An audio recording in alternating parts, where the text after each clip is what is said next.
Welcome to the RPG Talk Show. My name is Daniel Ivey, and this is John Welker, Vice President of RPG Research. We are a 501c3 nonprofit organization dedicated to the research and development of role-playing games in all formats and genres for all players. we utilize this research to achieve recreational, leisure, educational, and therapeutic goals. Today's main topic is going to be, what is RPG research? This will be with our special guest, Hawk Robinson, founder of RPG Research. Yes. And after that, we'll have Traps and Riddles, and followed by the unboxing of Call of Cthulhu, the Sutra of Pale Leaves, Twin Suns Rising. Now, before we start that, we have a special Just Chatting today, because I feel like it's important to talk about what happened with the previous shows. This is our second relaunch? Yes, this is our second relaunch of the talk show that's been around since 2013. But I do want to point out that during our Just Talking segments, we will be typically talking about whatever we feel like it. Yeah. As long as it's somehow related to role-playing games. So if we start talking about comic books, it's about plot and pacing and stuff like that. Honest. I swear. That I'm up to no good. All right. So hopefully this is our last relaunch. Hopefully. And that we will continue broadcasting in a professional manner from now on. Yeah. So, I mentioned that this is our third relaunch, or our third launch? Well, our third launch, our second relaunch. It's actually technically our fourth. Our fourth? Right, because, in 2013, when Hawk started broadcasting, then I met him in 2015, and we incorporated RPG Research in 2017. But from Hawk's normal broadcasting of him doing science stuff, talking about things like flow state, etc. Yeah. Then we formalized, formal. Made it formal. Yeah. We made a formal talk show in June 2018. The RPG talk show was with me and Hawk. Daniel Whitworth, another co-founder, was also an occasional co-host. She's good people. Yep. And you came on board when? When did I come on board? Geez, that was a chaotic time in my life. I escaped Florida. I'd have to check my Indeed profile to see exactly what year. And I spent, I want to say, that first year just trying to stabilize my family unit. But before even coming up to Spokane, I'd talked to Hawk about me joining. And eventually when I got a job at Target, I reached out to you guys, and you guys threw me to the fire. Yeah. Well, we needed you, and you have stood the test of time and effort. I warned you guys that I'm built for endurance.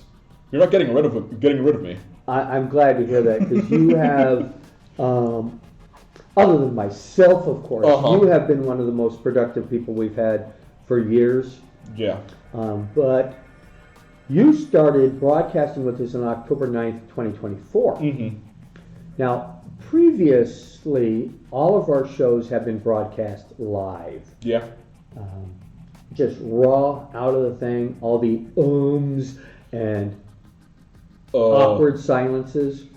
Well, hopefully now with this being pre-recorded, by the way, this is going to be pre-recorded. And we're hoping to get, we have a couple of people who can edit it. I myself can edit it, but our normal technician, who unfortunately isn't here today or isn't going to be here for our next broadcast, I know he has experience editing because I've worked with him editing before. Right. And we should mention that his name is Rain. He's our tech person. We always need to give credit to the people who aren't on camera. Yeah. Now, we are splitting our broadcast between YouTube and Twitch. Yes. At least that's what we used to do. We're still going to be doing that. With most live content done on Twitch and then archived going to YouTube. Yeah. But now, as you mentioned, we're pre-recording and editing. Then next week, which is today. But we're recording this week, and next week we'll do a broadcast. Yeah. And so today, which should be the July 29th. Yes. Yes, July 29th, Tuesday. We record on Mondays. We try to give our editor at least a week to get rid of to patch this thing all together. Hopefully make ourselves look a little bit better, but I'm sorry, there's no fixing this mug. Yeah, well, we need makeup artists for that. And prosthetics. You know what I need? I need a stunt double. I need a body double. Yeah. We don't have the budget for that. In fact, that's why we give our volunteers, everybody at RPG Research is a unpaid volunteer, from the president on down. Yeah. So if we want a fast turnaround on editing, we'd have to pay for it. So we're going to give them a week. Yeah, and to be fair, I've worked with Rain for quite a number of years. I have experience having or at least assisted in the production of a feature-length movie. Don't ever look it up. I'm not going to give the name. It is a train wreck to watch. It's a burning train wreck full of toxic mucks. Yes, but I worked with him. I was a 3D modeler and let's call it producer, and ended up becoming lead producer to try and corral all of those cats into, a productive, system. And Rain was the editor for that movie. If I could pay him, I would. If I could pay me, I would. Yeah, I've talked very extensively, Hawk. When can we start forward to paying volunteers? And we're really talking about paying only the most essential people that you should pay. For example, the lawyers. Yes. And the CPAs, certified public accountants. I believe we'd even pay they'd be paying it themselves. People who are focused on marketing and grant writing. Yeah, with financing to generate revenue for us. But yeah. CPA does the records, and the marketing team and grant writers bring the money in, and then they have to. So we do have a goal number for that. We do? Yep. $1 million. One day. Eventually. One day, yeah. But we are always looking for volunteers, and we will bring that up probably in the next interview or eventually in the show. This is not what we're talking about right here. No. Now, if you're a Patreon supporter, go ahead to our patreon.com/RPG Research. Exactly. Go there and you can see the raw footage available for the Patreon supporters. And we will be coming up with things that we can pass along to the Patreons in the future. We are working on that. So I believe, and I was talking to you about this earlier, we are going to be crediting a number of our Patreon supporters in these videos now. One of the benefits of actually having a editor and having time to edit. Exactly. Yeah. Now, all of our shows, after we broadcast it on Twitch, will be on YouTube. That's where we archive everything. Yeah. You will, of course, get to watch it on YouTube if you don't like to watch things on Twitch for some odd reason. Yeah. And it's Tuesdays at 5 p.m. that we're planning on broadcasting. Twitch. Both on Twitch and broadcasting it to YouTube. Same day? I believe so. But on Twitch, we're going to be having moderators, myself and Rain, in chatting with anyone who has questions. Right. So there is going to be a live experience to that. We will be answering questions that show up on YouTube, but they will be delayed. The Twitch broadcast will have live moderators for that first run through. Yeah. Do look out for community-focused episodes where we feature special guests discussing their work. I have previously talked to people about their accessibility work that they do. Dots RPG. which makes Braille dice. Did we ever get Brian to talk about Lord of the Rings? No, but he is in the time frame. Yes, I know.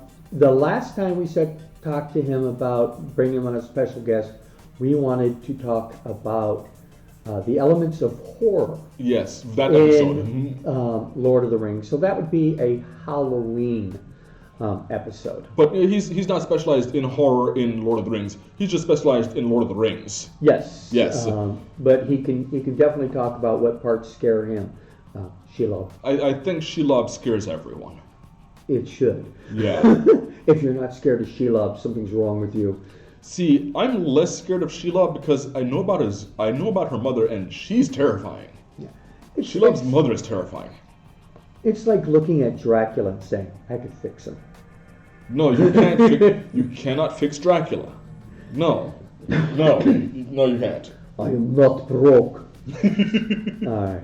Now, the first time we stopped broadcasting was because Hawk had overcommitted to fundraising and other obligations. Yeah, this is a kind of a pattern with Hawk where he does overcommit quite a bit.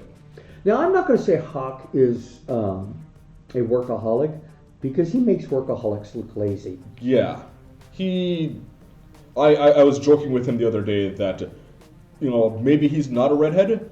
Maybe that red hair is just the afterburners on his work engine. Yeah, that makes sense.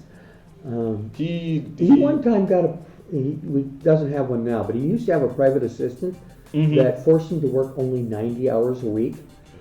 Jeez, only 90? Only 90, and he felt like he was on vacation. Hawk, we love you. Now, the second time we stopped broadcasting, it was because we closed the community center. Yeah, and that was unfortunate. And this is going to come into the interview. By the way, I pre-recorded the interview with Hawk already. He is going to be mentioning what happened with the community center. Okay. And basically, we are RPG Research. We do occasionally experiment, and sometimes we experiment on ourselves, but not in a weird Mary Shelley, Dr. Frankenstein type of experimentation, but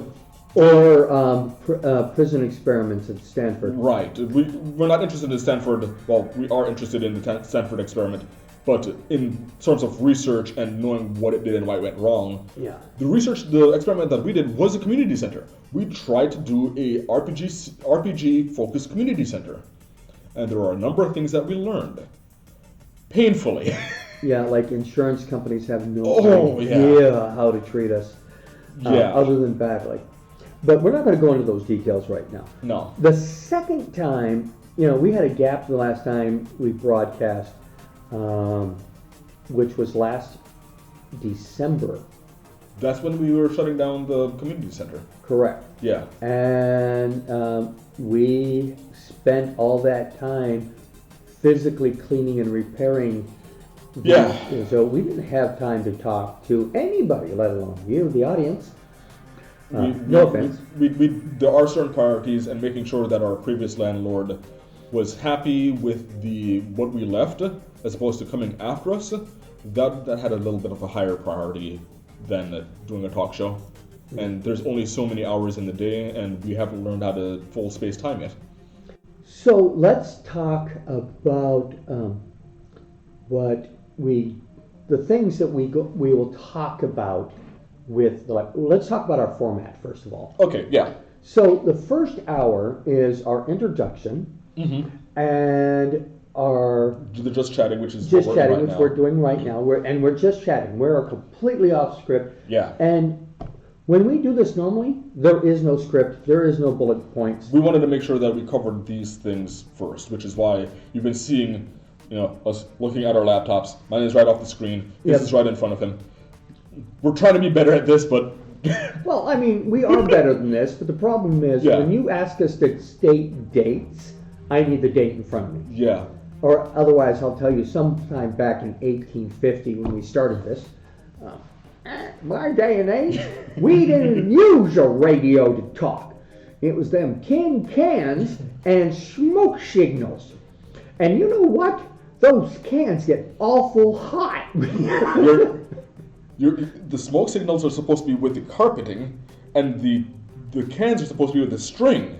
What, you don't set fire in the can and try to yell across the valley? No, that's not how it's supposed to work. You youngins are soft. Why do you think they kept on? Why do you think they kept on, hanging up on you? I don't know. I can barely hear out of this ear now. All right. One of the things we haven't done yet. Yeah. Is let's talk a little about ourselves. Okay. John Wilker. Yeah. As I already mentioned, I'm the vice president. But my background is I was in the Army.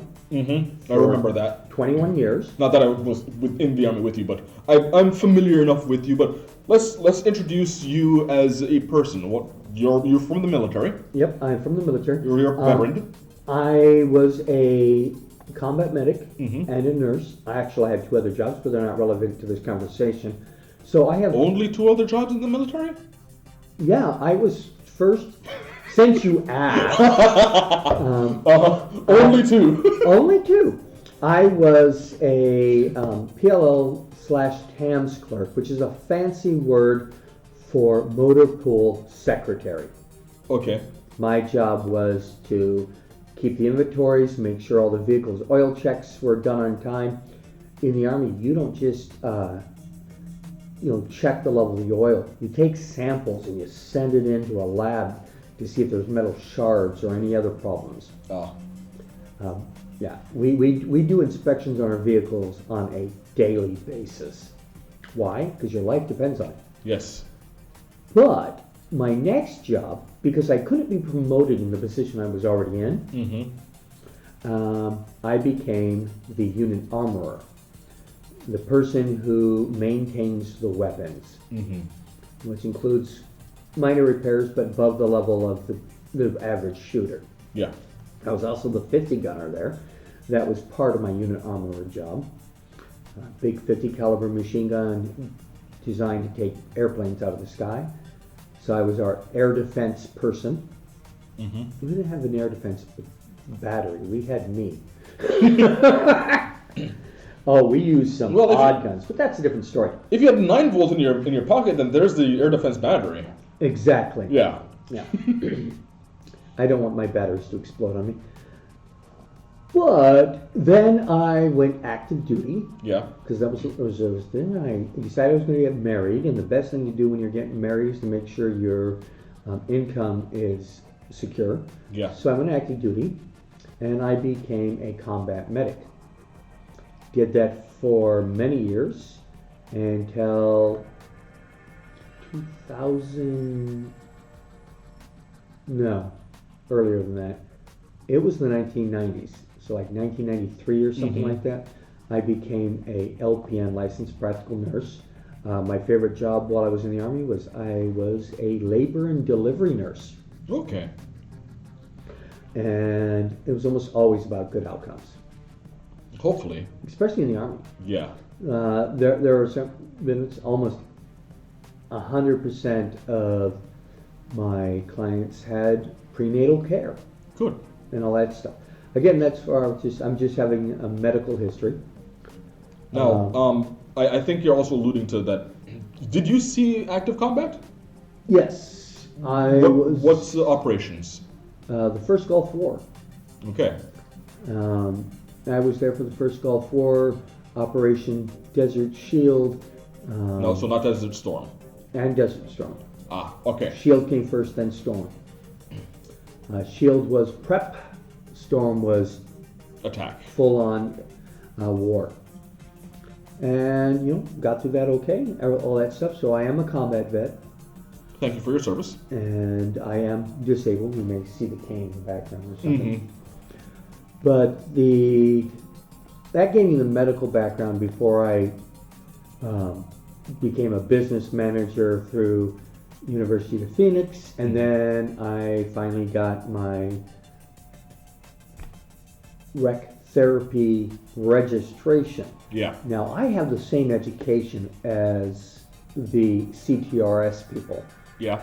CTRS is Certified Therapeutic Recreation Specialist. Mm-hmm. And that's like a national license. It's not a license. It's a but it's a national certification. Certification, yeah. And I have the same training as all those people. Mm-hmm. The problem is I don't have enough paid hours as a rec therapist. Yeah. Now, I have more than enough unpaid hours as a volunteer for RPG research. And therapeutics. Well, those are paid hours. Oh, yeah, yeah. But there's not enough of them. I would literally, to get enough hours, I would literally have to work a full-time job for 2.5 years to get enough paid hours. Mm. But Does the certification, does that window for that ever expire? no, as long as I keep up continuing education and stuff like that. Okay.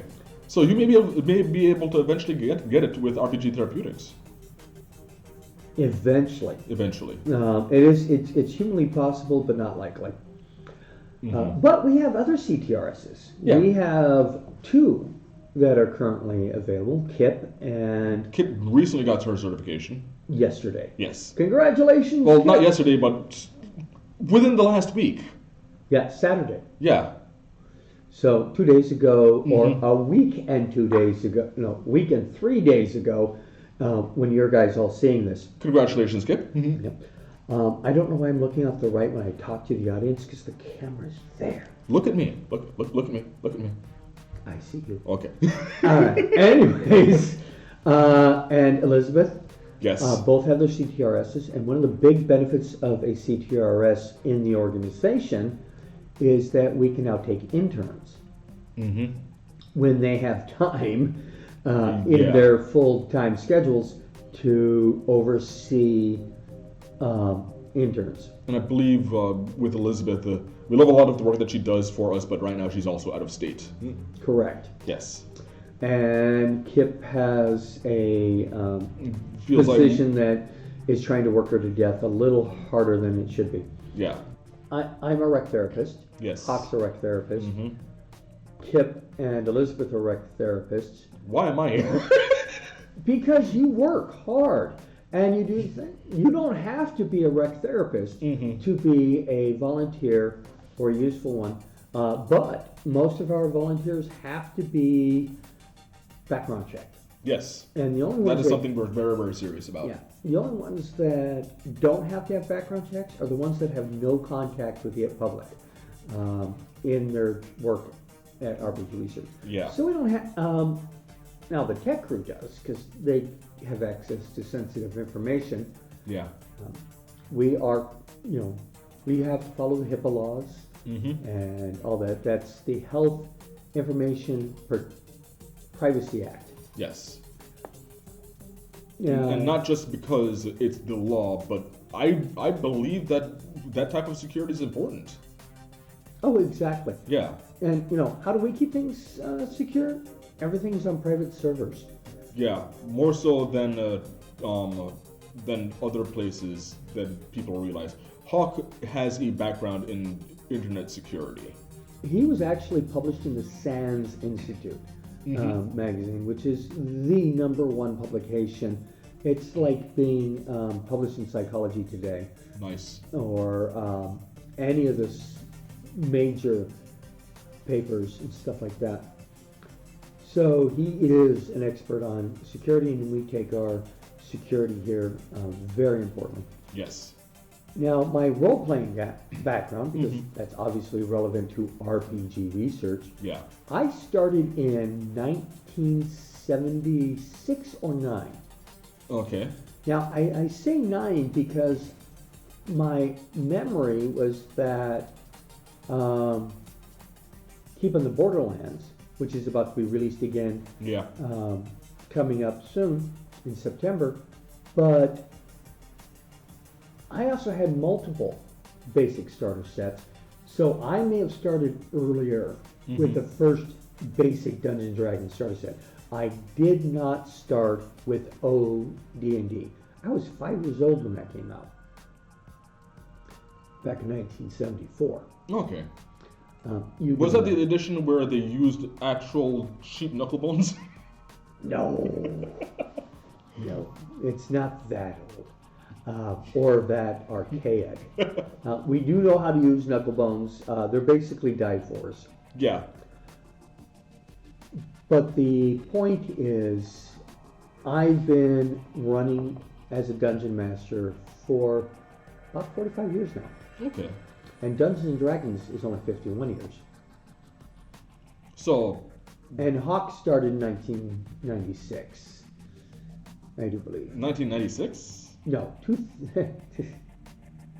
I know Hawk. 1976. Okay, that's what I thought. Or something other.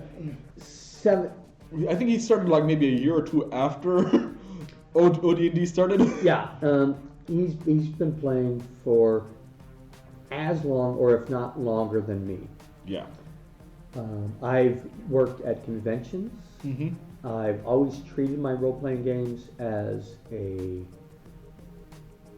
service provider client position. So, especially after I got married. Yeah. But went to conventions. I ran games for the D&D Open at Gen Con, which is the biggest Dungeons and Dragons competition. Mm-hmm.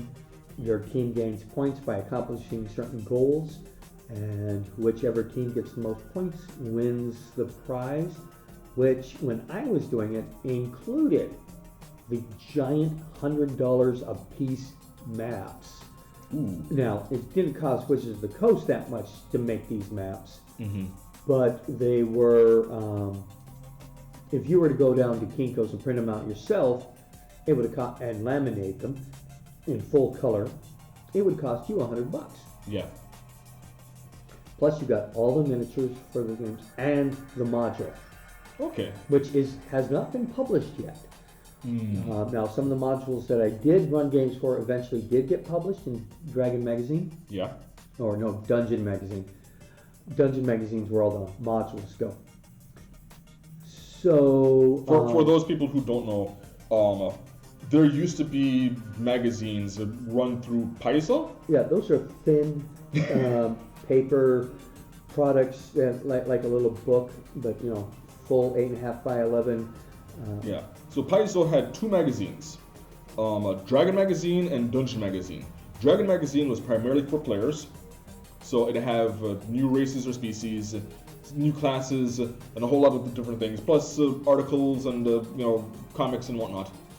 Dungeon Magazine was primarily for dungeon masters, where there were multiple one-shots or extended campaigns throughout the entire, for example, there was... and you're actually rerunning it through with me and a few other people. The Savage Tide. Yes. Yeah. Savage Tide was a ongoing game set. It was a full campaign, first to 20th level. It's called Adventure Paths. Yes. Now, Adventure Paths were always run by Paizo. Yes. And Paizo originally wrote these things for Wizards of the Coast. Yes. When 3rd edition came out. So they were in the Dungeon magazines. And the one we're running now is the third. The third one. Third Pathfinder.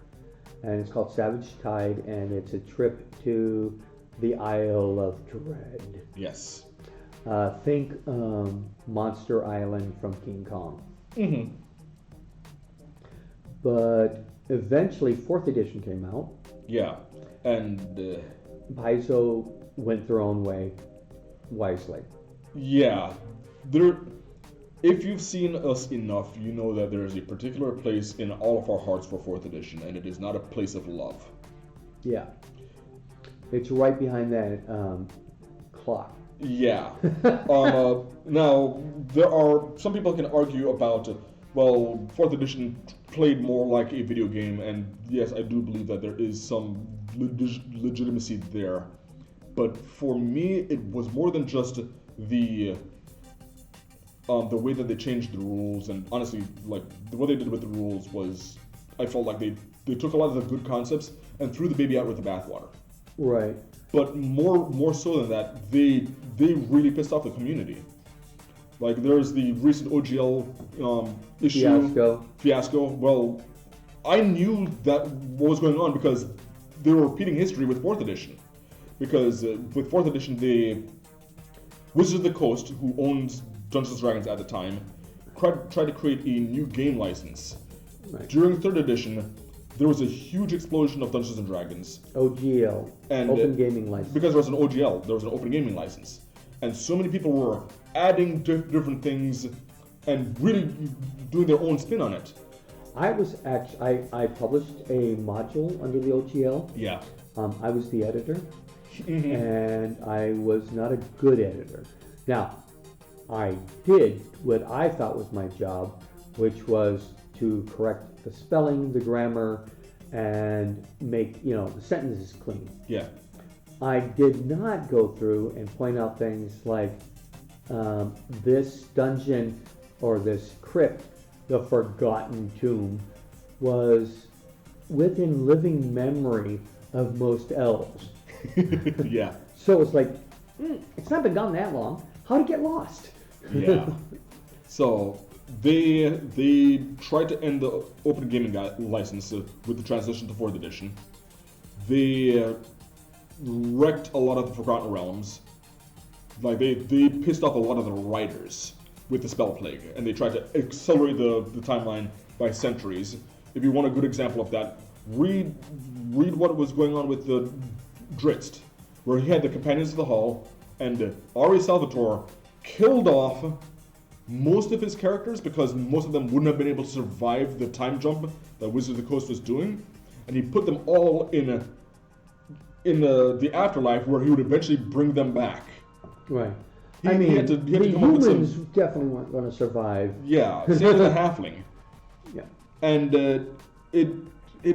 I think he did a good job, but it was obviously contrived to try and save the characters that he still wanted to work with. So, yeah. I still like Dungeons & Dragons, but sometimes the people who run the company piss me off. Okay. And they pissed me off with 4th edition. Well, one of the points that made up 4th edition was the last thing that Hasbro did before Hasbro. It was the last thing that Wizards of the Coast did before Hasbro purchased Wizards of the Coast. So Wizards of the Coast still runs Dungeons and Dragons. Allegedly. But with the overlords of Hasbro making a lot of marketing decisions. Yeah, and recently they've been doing a lot more tampering. Yeah. But, things like that happen. Yeah. So, I've been a professional GM, or at least somebody who's using professional standards since the late 80s and through the 90s as I worked at conventions. In 2015, when I met Hawk, officially for the first time, I convinced him to be a speaker at Worldcon. Okay. When it came here to Spokane, and they called it Sasquan. That was his nickname. Now it's funny, the one in Seattle doesn't have a nickname. Oh, that's a shame. It's just Seattle Worldcon. Well, I having worked here in Spokane has a thing for Sasquatch. Oh, definitely. Yeah. Actually, most of the Pacific Northwest does. Okay. So, I signed up to run Dungeons and Dragons in the gaming community, at their gaming room. And 1 month prior to the opening of the convention, I get a message, you want to just take over the entire gaming department? The guy we had just left. Just quit. Left no notes, nothing. Jeez. So I had 30 days to, from scratch, put on the gaming room for a major, and by major I mean people come from all over the world, and it travels all over the world. Yeah. Convention. This is where the Hugo Awards come out. Now, in 30 days, I had a full game room with events happening all throughout the convention, and I did it in 30 days. I didn't get much sleep though. That doesn't sound like you'd get much sleep. So after that, what did we do? We went to some conventions with Hawk and things like that. 2017, we started RPG research. I am proficient in a huge number of conventions. Conventions or games? Game systems. Yeah. And I basically, you give me a game system in 2 weeks, I can run it. Okay. That's way too much about me. Daniel? Oh, jeez, I was hoping to avoid this. Okay. Hi, my name is Daniel Ivy. I am... when did I start with role-playing games? See, I could say that I started with role-playing games in... 1913?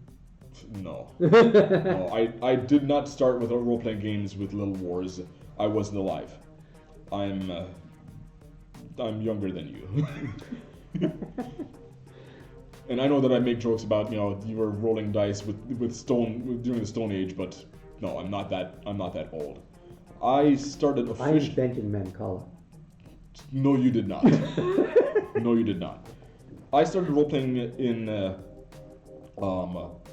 I want to say junior year of high school. So Okay. that would put me at 1998. And that was with the second edition Dungeons & Dragons. Although now that I think about it, before even that, my mom used to play board games a lot. That's just a bonding experience between me and my brother. And I recall one of the games that we played was, and maybe you'll help me identify this thing, it looked kind of like a cross between Monopoly and Dungeons & Dragons. What's it called? Dungeon. Yes. Yes. It had a gray tray. It looked like a dungeon wall. And yes, that's called Dungeon. Yeah. So before Dungeons & Dragons, I played Dungeon. But I got introduced. I still have a copy. I got introduced to Dungeons & Dragons by a teammate of mine from swimming. And I've always been a very, very creative person. I've been into comic books. By creative person, he is the head of our art department. Well, by creative, I mean that if I don't have an outlet for creativity, I will go insane. Well, I've always kind of been into character building and role building. So I was first introduced into comic books while I was in Jamaica in first and second grade. Yeah, I'm from Jamaica. And I didn't really start collecting comic books until middle school. And in elementary school, I was collecting comic cards. The 1992 comic cards, and I recently finished my collection with the non-holographics, and I'm very, very proud of that. So, comic books have always been a big thing, and because I like drawing and comic books, I started creating my own comic book characters.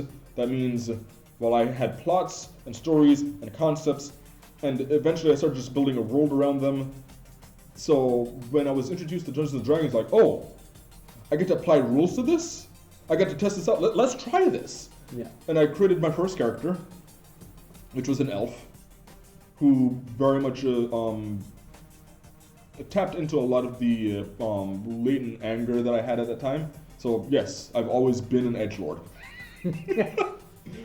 That was the anger? Were you a barbarian? No, I was a fighter. No. Because I didn't know what a ranger was at that time, and eventually that character became a ranger. Okay. Yes. He's been through a lot of iterations. I still have him around. He's one of my go-tos. But the year after that, well, with second edition, I had a GM. He went by the name of Nick, but he said that he called himself God because, well, a bit of an ego there. So, just a little. Just a little bit. So I am a bit amused at that. I was taught to Dungeons & Dragons by God. My joke has always been, I'm not God, I tell gods what to do. But that's a dungeon master god, not anything to do with actual religion. Correct. So I'm not saying that he was divinely inspired. No. Yeah. But the year after, because those people kind of went away, I was playing during high school, during lunch. So we had half an hour to sit down, roll some dice, not get caught, pack up and leave, and get some food in the meantime. And that was during my high school, which was a part of the International Baccalaureate program. So really, really brainy nerds. Yeah. I didn't go to a special school. I went to a North Idaho. I'm sorry. So, the year after, I tried to. Well, I loved Dungeons and Dragons. I got hooked, and I didn't have anyone to play with, so I tried to run my own game, and well, it was the first game that I ever ran, and well, a couple of people enjoyed it, but now that I look at it, it was an utter train wreck. It was light on rules. It was high on my contrived notions of what was going to be exciting, and well, I mean, I got through it, and it started the foundations of what would eventually become my homebrew world, which has gone through a lot of iterations. I then got into college, where I studied 3D animation, and joined the role-playing club there, where I got better. While I was there, I joined the RPGA, which eventually became Adventurers League. I still have my old number. I still have my old card. I believe I still have my old card as well. And I was also introduced to Vampire the Masquerade, which I knew about in high school, but I had never played. So I got to LARP a few, well, let's call them campaigns, because eventually they kind of broke down. But I LARPed a bit in Vampire the Masquerade. And I thoroughly enjoyed role-playing games. Eventually, my tenure at that college just fizzled out. So after college, I bounced around a ton of different jobs. I've worked way too many years in retail, be it 1 hour is way too many years. Mm-hmm. I worked with CompUSA until they went under. I worked at Borders bookstore until they went under. I worked at Target. I worked at McDonald's. I worked at Burger King. I've worked at Taco Bell. Well, at least some of those places didn't go under. Yeah. I have a lot of experience with warehouse work. And, warehouse work is brutal. Oh, yeah. Yeah. Outside of that, having lived in Florida and having to deal with the medical system in Florida, I got, well, one, because I've been dealing with trauma since first grade. I'm a damaged person. You're broken, just like the rest of us. Yeah. And that, me psychoanalyzing myself since first grade, and me liking to draw characters, which means I studied anatomy, because my parents weren't just happy with, oh, he can draw. No, my mom, who is an artist as well, is like, no, you're going to study as well. Know what you're drawing. So I learned art from medical books. Mm-hmm. So I actually have a fairly decent idea of the bones and the muscles. Do you have the anatomy coloring book? No. Oh man, that is one of the greatest resources for learning anatomy. When I started learning was before that thing came out. Yeah, Grey's Anatomy? No, I didn't have access to Grey's Anatomy, but my mom had some medical books that she was using to study how to work in the nursing field. Mm-hmm. So I was studying anatomy out of actual medical books. So between me studying the books that I mentioned are actual medical books that are used in schools. I know Grey's Anatomy isn't just a TV show. Right. When I say I didn't have access to Grey's Anatomy, I mean I didn't have that one. Yeah. I respect it, but between that and a lot of the kind of like the hybrid between medical anatomy and drawing, there are some books that really, really focus on that, that's what I learned to draw on. Right. So, between all of that and me studying myself for just trying to stay sane, that and Boy Scouts, I nearly made it to Eagle. I have a lot of just... My son made it further in Cub Scouts than I did. Well, I was only paramilitary, you were military. Yeah. So, I ended up picking up a whole bunch of just random knowledge about medicine and psychology and philosophy and whatnot. I'm a jack of all trades when it comes to concepts. So, I found it very, very useful to keep the people that I lived with at the time after college, because all of my college friends kind of like, well, we're no longer in college and we need to pay bills, how about we live together? And having to deal with a medical system in Florida that allowed me to go a month with a broken arm without them registering it, because they were focusing on the more damaged one, and that isn't the worst thing that happened there. We're talking about undiagnosed mini strokes and allowing people to go home and die. It's just really, really horrible things in Florida. I worked pretty hard to make sure that I kept the people around me alive and safe and functional. And eventually I escaped Florida and came here to Spokane. And I mean, you're a nurse. Mm-hmm. Do I sound competent? You've worked with me. You're still around. I'm still around, yeah. We even occasionally pay you. RPG Therapeutics, that is. Yes. RPG Research doesn't pay him a dime, No. or a penny, or a shekel, or anything. Yes. So I'm hoping that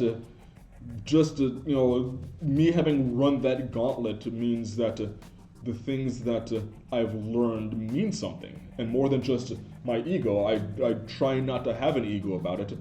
I try to be accurate. Yeah. Yeah.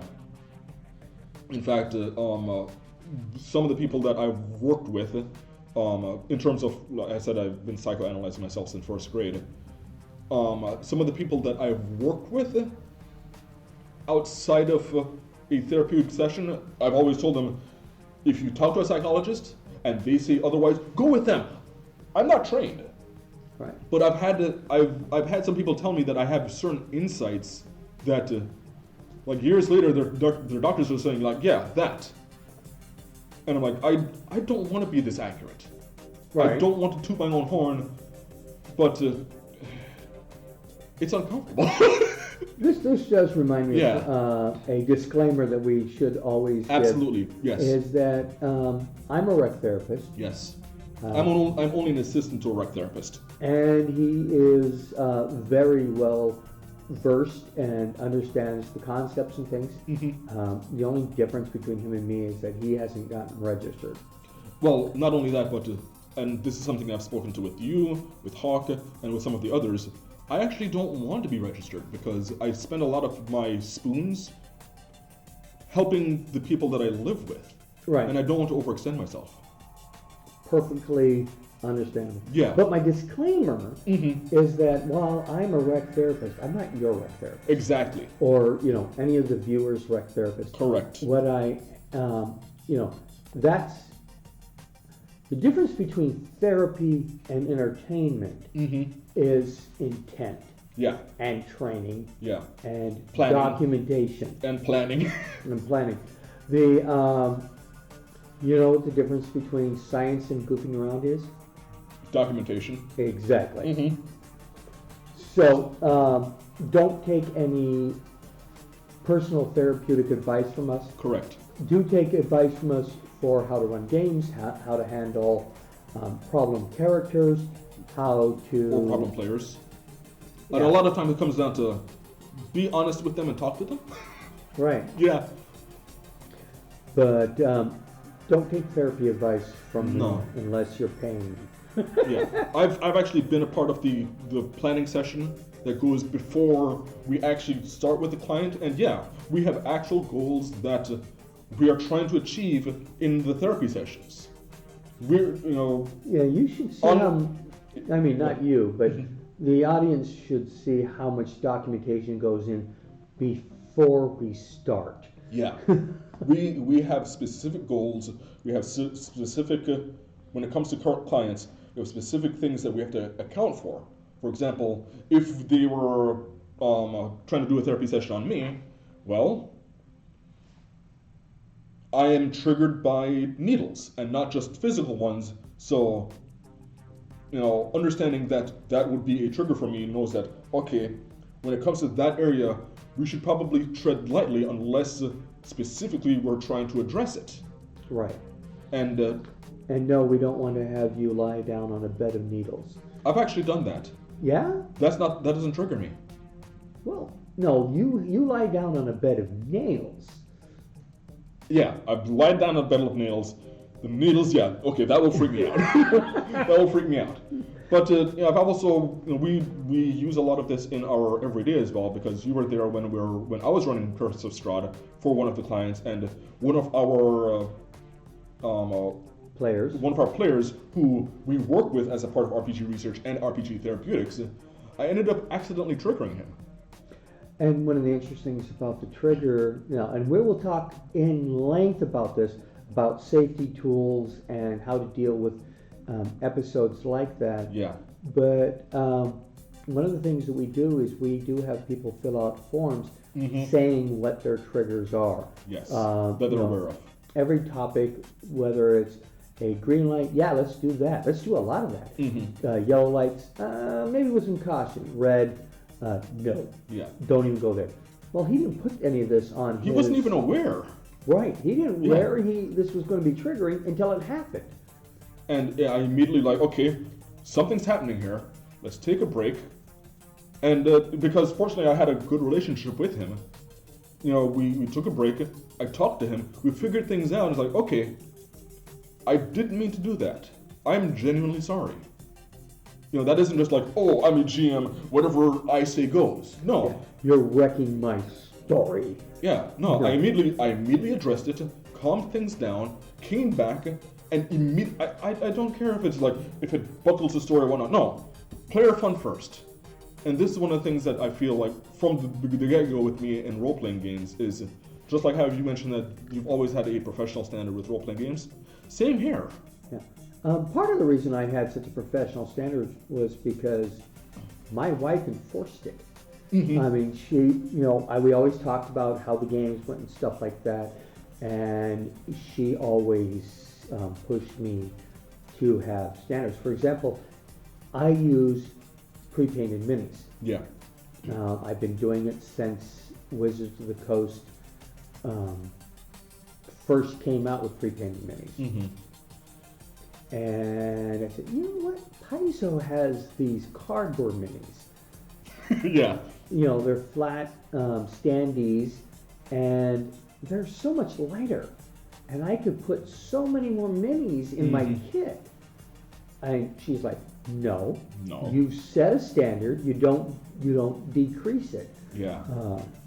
Even though it's going to cost me more money to get the bigger minis. Yeah. I have a reputation. I actually had somebody complain about me in the fact John Welker has worked so hard to become one of the best and most popular dungeon masters in the entire region, and now he's going pro. That actually reminds me, back to when I mentioned that I've always had certain standards when it comes to me, not just role-playing games, but I try to do that with my art and a lot of different things. When I was in college, I ended up starting a campaign which was a level 1 and we eventually got to level 17 in 3rd edition. And a lot of the friendships that I have to this day were forged there. But I got a reputation in college that a lot of people knew that I ran the game. But they also realized, a few people realized that I actually knew what I was talking about, and not just I'm on an ego trip. So a lot of people who didn't play with me came to me for advice on how to run their games and how to like what's going on with their characters and what should be happening. So I ended up kind of becoming an expert in my college for at least Dungeons and Dragons. And it was never an ego thing. My priority has always been, are the players enjoying themselves? Right. And that isn't just, story trumps rules and correct. Fun trumps story. Yeah, and that sounds like it could be really, really simple, but being entertaining is complicated. Because I can say, everything that you do, you will succeed. And a little peek behind the scenes, a lot of times this isn't a secret, I am rooting for you. But a lot of times I do make sure that you will succeed. I want to make you work for it though. Right. Because people like feeling accomplished, which means they want to be challenged. You know, that battle where you dust yourself off, wipe the blood out of your eyes, see if you can find some of your teeth. Yeah. Is much more exciting than the one-punch man scenario where you just walk in, hit the guy once, and it's over. Well, I happen to like One Punch Man, but I finally watched the entire series. I told you it was about depression. Yes, it is definitely about it's about depression. It is a better story than I gave it credit for. I still hate the concept, but it's a much better story than I gave it credit for. On the surface, it's a bad concept. Yeah. It works when you realize what it's really about. But so, back in college, I would give the disclaimer that if you play with me, I'm going to hurt you, but you're going to enjoy it. I'm going to put you through heck. I'm going to hurt your characters. We never kill players. Oh yeah, well, physically, I'm not going to hurt people. But I have put down enough mental scars with some of the stories that I've written for people. I have had people get into a fight with doppelgangers only to realize they were the aggressor. The characters were the aggressors, and they came to the realization after they killed the doppelgangers. Right. Yeah. I've had that happen in scenarios where it's like, you invaded my house. Yeah. Where the monster's actually like, I'm just defending myself. You invaded my house for the intent of burglary and mayhem. You're the bad guy. Yeah. So I can't say that I haven't just hurt player characters. No, the characters. Players have like, okay, let's take a break now. What did we just go through? We're gonna have to process this for a bit. But I haven't lost any friends because of that. I had one of my creations cause a player to quit Dungeons and Dragons entirely. That one wasn't your fault. No, it wasn't my fault. Someone else used your thing. It was my creation, but another dungeon master was using my creation. It's called a Blood Raven. Yeah. No, thank you. Blood Ravens are vicious in the fact that they won't kill you. They're just going to make you wish they had.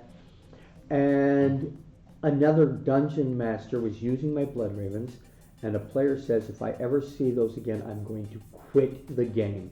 Yeah. And then he forgot and brought out the Blood Raven again, and the player literally picked up his stuff, left, and never played Dungeons and Dragons again. Yeah. So, we're getting close to the end of this segment. Is there... We've been talking about ourselves and reintroducing ourselves. I don't know where to end me. I'm still playing, I'm still running things, I'm still very much insecure about everything. Right. Yeah. Well, you gave us your background, where you're coming from, what your qualifications are. Yeah. And that you have been with us for quite a while. And we're extremely grateful to have you. I appreciate it. I do count you guys as friends. I think I count at least the core group of the RPG research people, including some of the core people that still aren't working with us anymore, Yeah. they're family. Yeah. Well, I'm a bit of a weird thing for me, and this is only because I've had to deal with certain things about family. I actually rank friends above family. And I know that sounds weird, but you can't choose family, and some people's family are garbage. You can choose Don't look at friends. my wife. You hold on. But you can choose friends, and some of my friends, and a lot of my family are friends. Yeah. It's just some of my family, nah. You can go have a long walk off of a short bridge. That's the why. bridge that doesn't make it all the way to the other side. Yeah, that's one of the reasons why I count friends above family. It's also connected to the whole blood is thicker than water. The actual Roman one is the water of the womb. The blood of the covenant is thicker than the water of the womb, which means the bonds that you create in hard times are thicker than the bonds of just familial relation. Yeah. That's why in the military you have the concept of the band of brothers. Mm-hmm. People, the person in the foxhole with you becomes closer than anybody else that you will ever have a relationship with. Yeah. So, Go ahead. Go ahead. Okay, what I want to do is I was going to explain the rest of the segments Okay. that we do. So after this, we're going to be going into the interview with Hawk. Right. Yeah. That is what we call the main topic. Yes. That is the second hour, and we will do everything from interviews to talking about game theory or psychology and all kinds of stuff that are related to role-playing games, especially the educational and therapeutic aspects. Yeah. After that, we do traps and riddles. We've been running through Challenges of Champions. I will present a puzzle to Dan. Dan will try to solve it. I haven't seen them. Yeah, he doesn't get pre-prepped on these at all. Yeah. And then after Traps and Troubles, this is Traps and Riddles. Traps and Riddles Yeah. of the third segment. After that, we go into the unboxing. Yeah. And today's unboxing is Call of Cthulhu, the Sutra of Pale Leaves, Twin Suns Rising. Yes, Call of Cthulhu is the game style. Sutra of Pale Leaves and Twin Sun Rising are its two titles. We'll be showing that and talking about it during that third section. Okay. And yeah, I think that's it. We will see you in the next section. Right. After these messages, We'll be right back. Hi there, my name is Daniel Ivey. I'm with RPG Research, and with us today we have Hawk Robinson. Did you want to give a proper introduction? Say again? Did you want to give a proper introduction? Okay. I'm Hawk Robinson, president and founder of RPG Research, a 501c3 nonprofit research and human services organization studying the effects of all role-playing game formats for the potential to help improve lives around the world. Okay, when did you first use the term RPG Research? I first used the term that I was doing role-playing game research around 1979, give or take. I was researching how to optimize the role-playing game experience. I was first introduced in 77 by a cousin, and quickly got into enjoying gaming. That was original D&D back then, and started putting together community groups at libraries, game stores, parks, houses, community centers, schools, etc. And then by 79, I got into tech with computer programming, and I was looking at how to use technology and other resources to try to optimize the role-playing game experience to make it that much more fun and immersive, etc. Whether it was using miniatures or creating music on the computer, things like that, or sound effects, all of that. I created my first video role-playing game as a text-based kind of choose-your-adventure type game when I was about 9 years old, 1979. And so that's when I first started talking about doing role-playing game researching RPGs. By 82, I was a paid game master. I ran 2 games on Saturday and 1 on Sunday, and 2 of the 3 groups paid me as their game master. was only 12 or 13 years old, but all my gamers were generally college level on up, between 18, 19 to 50 years old. And it got a reputation that it was a fun place to come game at, and started charging for it, and that helped pay for buying more stuff, etc. And so then I was really kind of researching how to optimize, trying to do it as a business. Also, the anti-gaming movement really started to kick in around that time. And so I did my first paper around 82, 83 about the effects of role-playing games in the face of the anti-gaming media that was going on, you know, Mazes and Monsters and all these other things that were happening. And so I did an 8-page paper for at a school called Realms of Inquiry for the English department, and read that in front of the whole school. And then by 85, at the high school level, they lost their drama instructor, and I proposed. So then they made it study hall, the last period of study hall, and I proposed to the headmaster, well, why not have a role-playing game course, introduce people to role-playing games and use different genres and history, and tie in a lot of things that you would learn from drama and other courses into it. Put together a whole curricula. The headmaster approved it, and so then 5 days a week, you could either go to study hall for last period, or Hawk's role-playing game course. Again, that was at Realms of Inquiry, a school for gifted and talented children down in Salt Lake City, Utah. They're still doing their thing. Really amazing, exceptional, great school there. They do K through 12. And then in 89, so I was researching how to apply it in educational areas, and I did a lot of research for that. Then in 89, 90, I had opportunities to use role-playing games for incarcerated populations, and literally had rival gang members sitting at the same table together playing Middle-earth role-playing game together and getting along.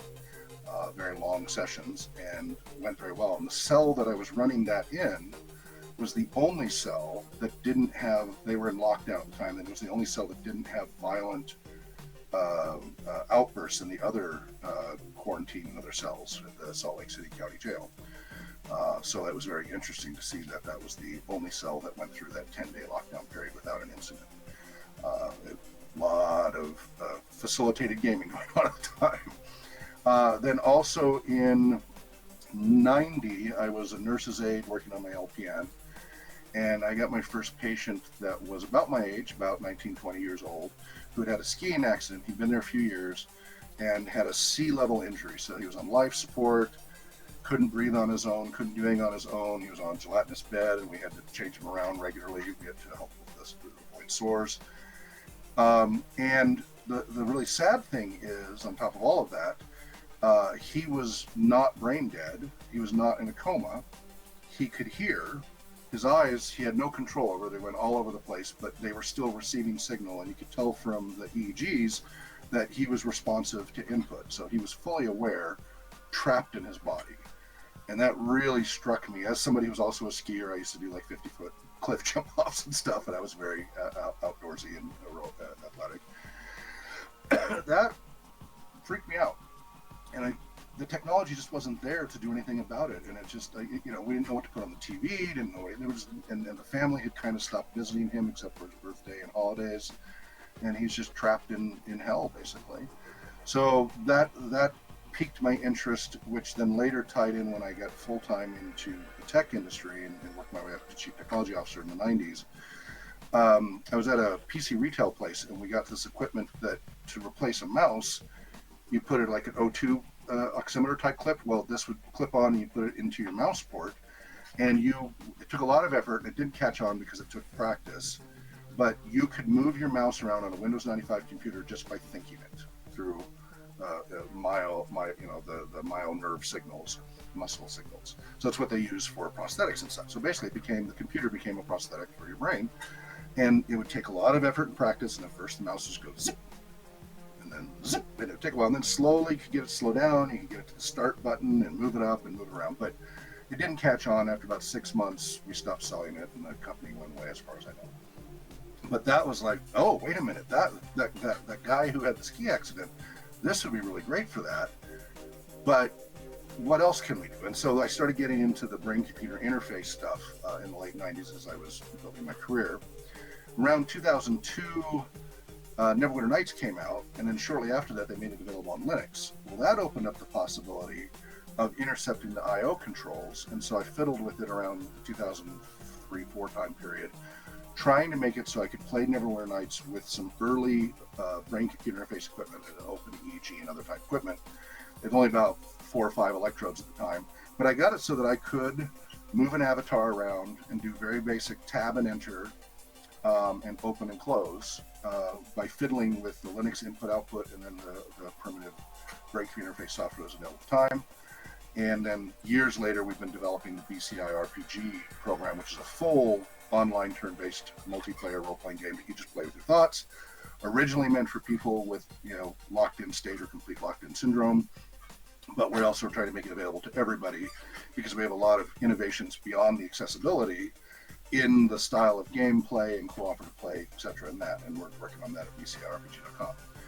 2004 is when I got into recreational therapy, and the first thing I saw in much of the textbooks and literature was there is a shortage of cooperative, non-competitive group activities in the recreation therapy industry. There's a lot of individual activities. There's a lot of aggregate activities. So aggregate would be like everybody kind of doing their own thing side by side, like everybody's painting ceramics or something side by side. And there's a little bit of socialization, basically doing your own thing in parallel.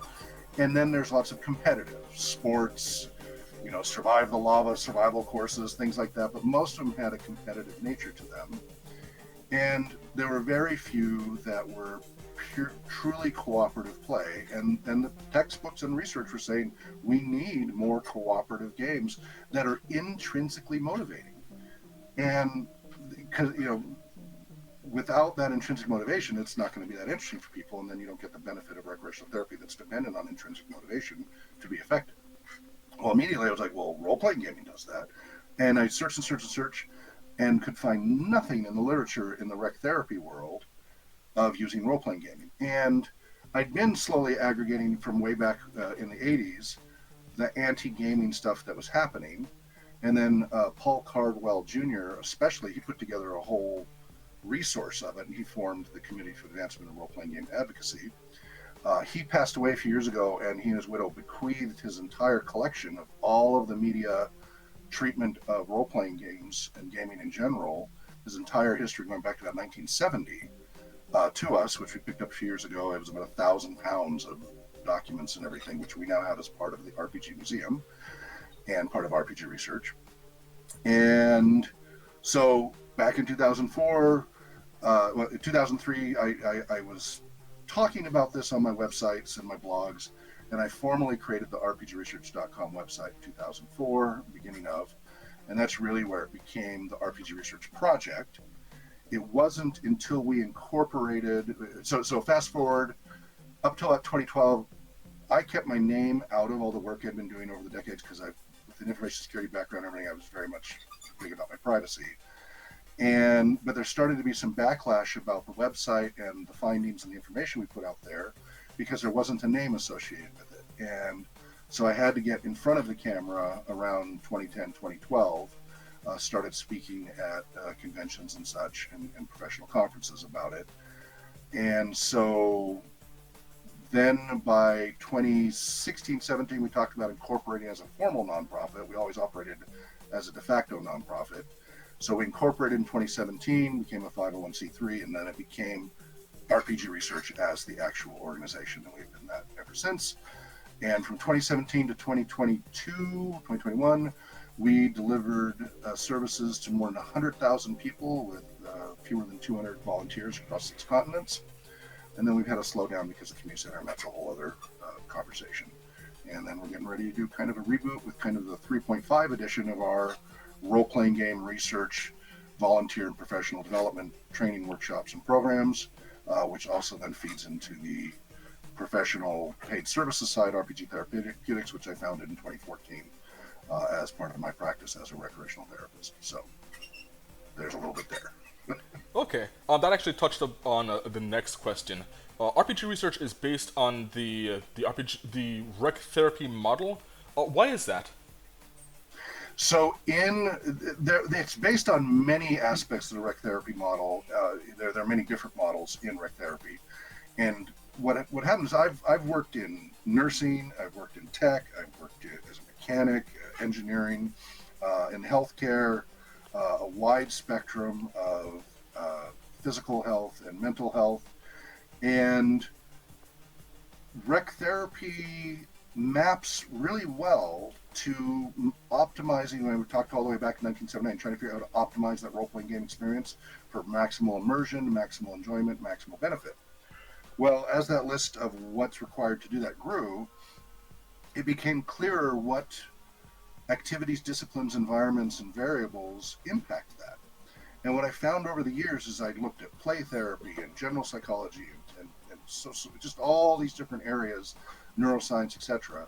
Recreational therapy hits on about 50% or more of all the things you need to optimize the role-playing game experience. So even if you're not going to be a therapist and do therapy or a professional or like that, if you just want to be a better game master and enhance the role-playing game experience for your players, learning recreational therapy principles will give you at least 50% of everything we have found over the years optimizes that role-playing game experience. Everything else, play therapy, all those, they're at best a third, a half of that. So 30 to 20% of what you need to really optimize that role-playing game experience. So those modalities, those approaches, the language, the theories, the concepts, the research, the tools, the battery of tests and such just tie in because they're focused on recreation really beautifully and save us a lot of reinventing the wheel. And so by building on that as a foundation initially for the first 50% of the work, we've got a peer-reviewed, over 100 years, 120 years body of work to start with, to build on, to then build the rest of the optimization, role-playing gaming, applications in therapeutic, educational, professional development, uses for different populations, adaptation, accessibility, and then general role-playing game professional right, just becoming a role-playing game professional, doing it for a living. So whether you just do it recreationally as a paid professional game master, or you're doing it for entertainment with an audience, or you're doing it for an educational setting, or you're doing it for professional development for sales teams or executives and retreats, or you're doing it for therapy, the most complicated of all the layers. Rec therapy gives you that solid foundation to start with for any of those directions that you can go with using role-playing games. What are some examples of research related to RPGs, and how did they benefit us? So aside from my own research, the earliest research we can find specifically about role-playing games really starts in the 1980s as kind of anti-research. So it is in response to the negative claims by the media and others, and Patricia Pulling from Bothered About Dungeons & Dragons, claiming the dangers of Dungeons & Dragons and role-playing games. And initially she put out all this information, and others who were anti-gaming making claims about the risk of suicidality and homicidality and antisocial and all these other things. And that triggered people going, really? Let's look at that research, and going, wait a minute, this isn't research, this is just people making claims. So then actual researchers started to dig into it a little bit and started to do correlative research. So all the research at the time was just purely correlative, no causal, no control, no meta-analysis, etc. But even with just the correlative research, the claims that were being made on the negative side about the dangers and risks of role-playing games were very quickly and easily debunked, thoroughly and completely. And so most of that early research is just about that, like, really? It causes suicide? Let's look at that. Let's look at some numbers. Let's do some comparisons of these groups. And not only did it get debunked, it started pointing towards very interesting indicators that there might actually be significant benefits to doing role-playing gaming. Because, for example, they found that not only could they not find a strong correlation between being a gamer and doing D&D and role-playing gaming and suicide levels, they actually found the inverse, that if you were a role-playing gamer and played D&D and such, you had a much lower rate of suicide than your general population of that same peer group. So whether it was young adults, teenagers, older adults over the years as they collected data. Not only that, it wasn't just a little bit. It wasn't just a little bit statistically significant. It was that, according to some studies, 5 to 10 times lower risk of suicide if you engage regularly in role-playing games, once a week or so, once a month, in that range. And there's lots of theories as to the why about that, and that's for future discussion. But the correlative data not only debunked the negatives, it then started pointing to potential positives. However, there are things like selection bias and such, so the question then became, well, okay, is it people who are already inclined to be less likely to be suicidal who are drawn to role-playing gaming, and thus they already had the skills, the mentality, the support network, etc., that would lower their risk of suicide? Or was there something inherent to gaming that would improve your chances of not succumbing to suicide and such? And that would have to come later with deeper studies.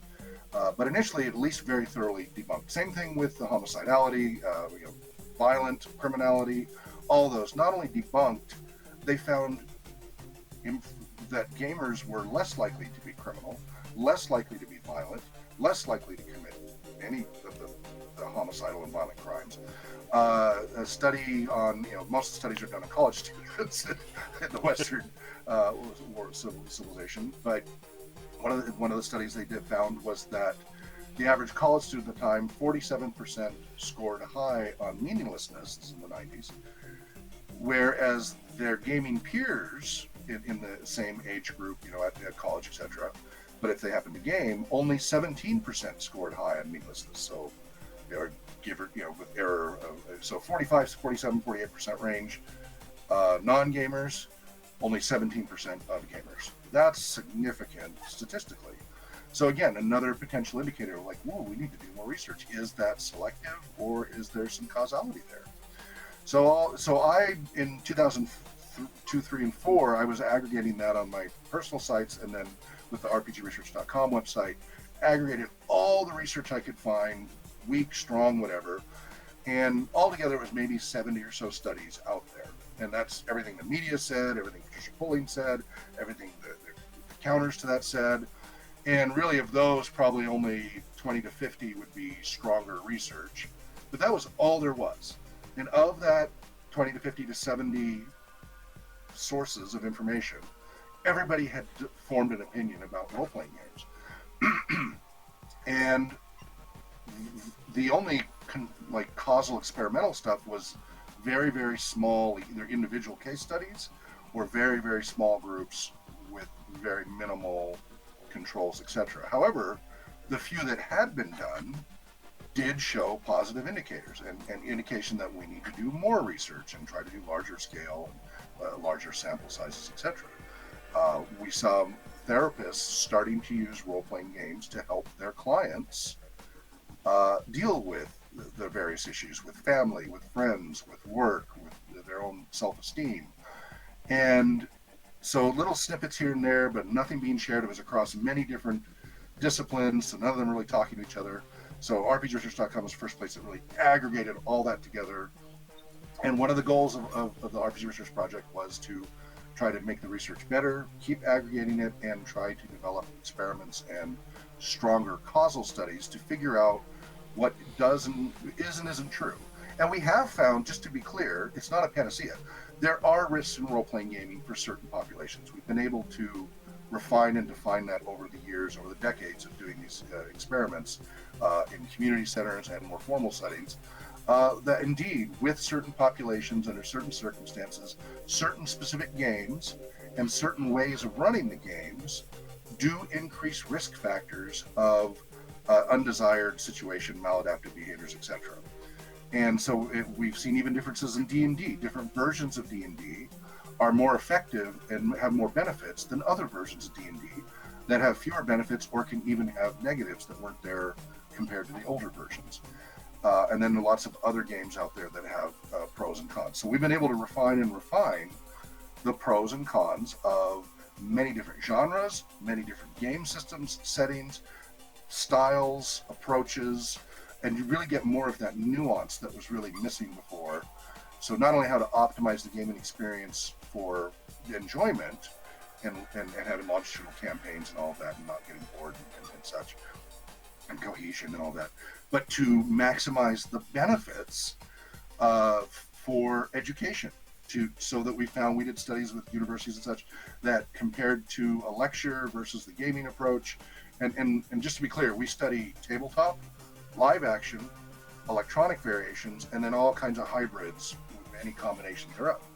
And using these different formats of role-playing games, we found that indeed for education, using role-playing games had better stickiness, short-term, long-term, instead of pump and dump, and made it a bit more likely they could apply it throughout their lives longitudinally. We could follow up a year, 2 or 3 years later, and they would retain much of it, whereas the people who did the standard educational style, most of that was lost. Just huge benefits educationally. We found with professional development, with executives and sales teams, that you're trying to get cohesion, that it helped build camaraderie and efficacy, bring in Tuckman's theories of small group formation, communication, dynamics, and other theories, and they tie in really well with the role-playing game approach. And then getting into therapeutic application, we're using role-playing games as a modality. We started to find specific populations that were easy to apply, like autism spectrum, and other populations that were more challenging, but still had some benefit, like seniors in cognitive decline, and then others that also had huge benefit, but there were higher risks, so you really had to dial it in the safety mechanisms for at-risk populations, incarcerated populations, antisocial, violent populations, like the autism spectrum, PDA, pathological demand avoidance. So really being able to up the ante to the populations that we could apply this with safely, and schizophrenia and many others, learning the safety nets to use that as a modality to increase efficacy and increase safety. So there's a lot, and we have more than 10,000 now. So we started with only 50 to 70 in 2004. And now between our different servers, and unfortunately it's scattered, we got to get it all cleaned up and aggregated. We have more than 10,000 content items on the effects and uses of role-playing games and can be used from the research. Not to mention tens of thousands of hours of recordings, because I've been recording game sessions all the way back to the 1980s. Most of those are gone because they were in cassettes. But even in the 90s, I started doing online digital games. I had my own streaming through White Pine and QuickCams and such, if anybody remembers those in the mid 90s. And I started recording our sessions even that far back.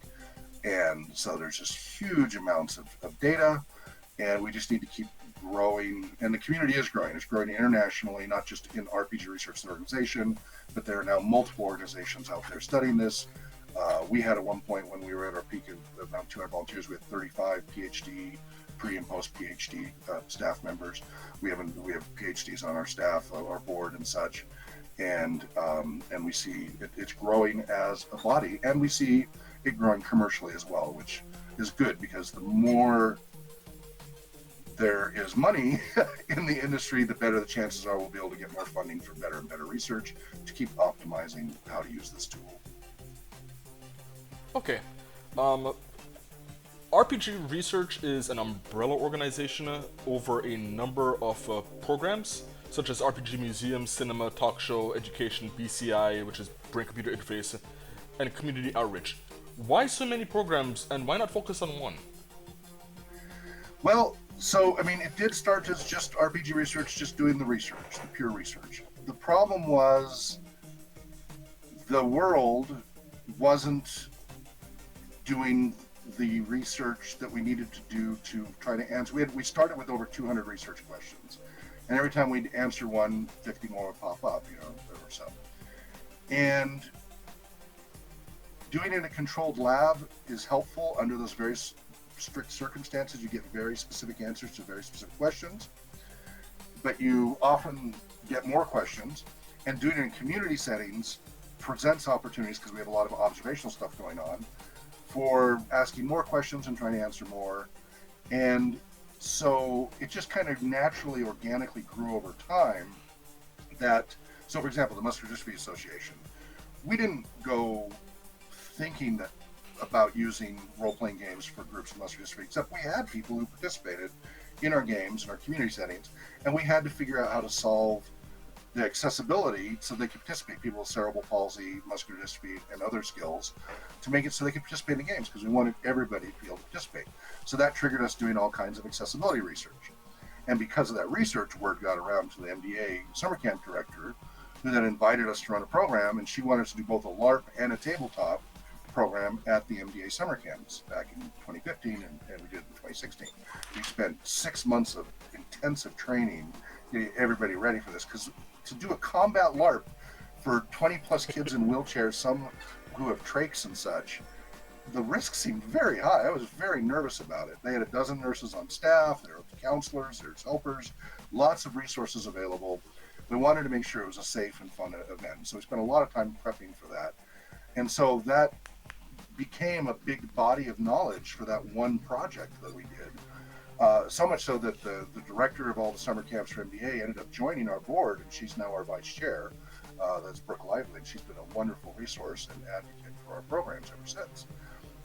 And so that's often what happened was, previous to incorporation, RPG research was a project-oriented, we had our overall website and aggregate of information, and then we would do projects. So we would do the PAVE group. We'd have an opportunity to work with Autism Spectrum in Tacoma, and they wanted us to come up with different programs, and we chose role-playing gaming to help them with their social skills, with getting to transportation, using public transit, getting to work, going to school, things like that.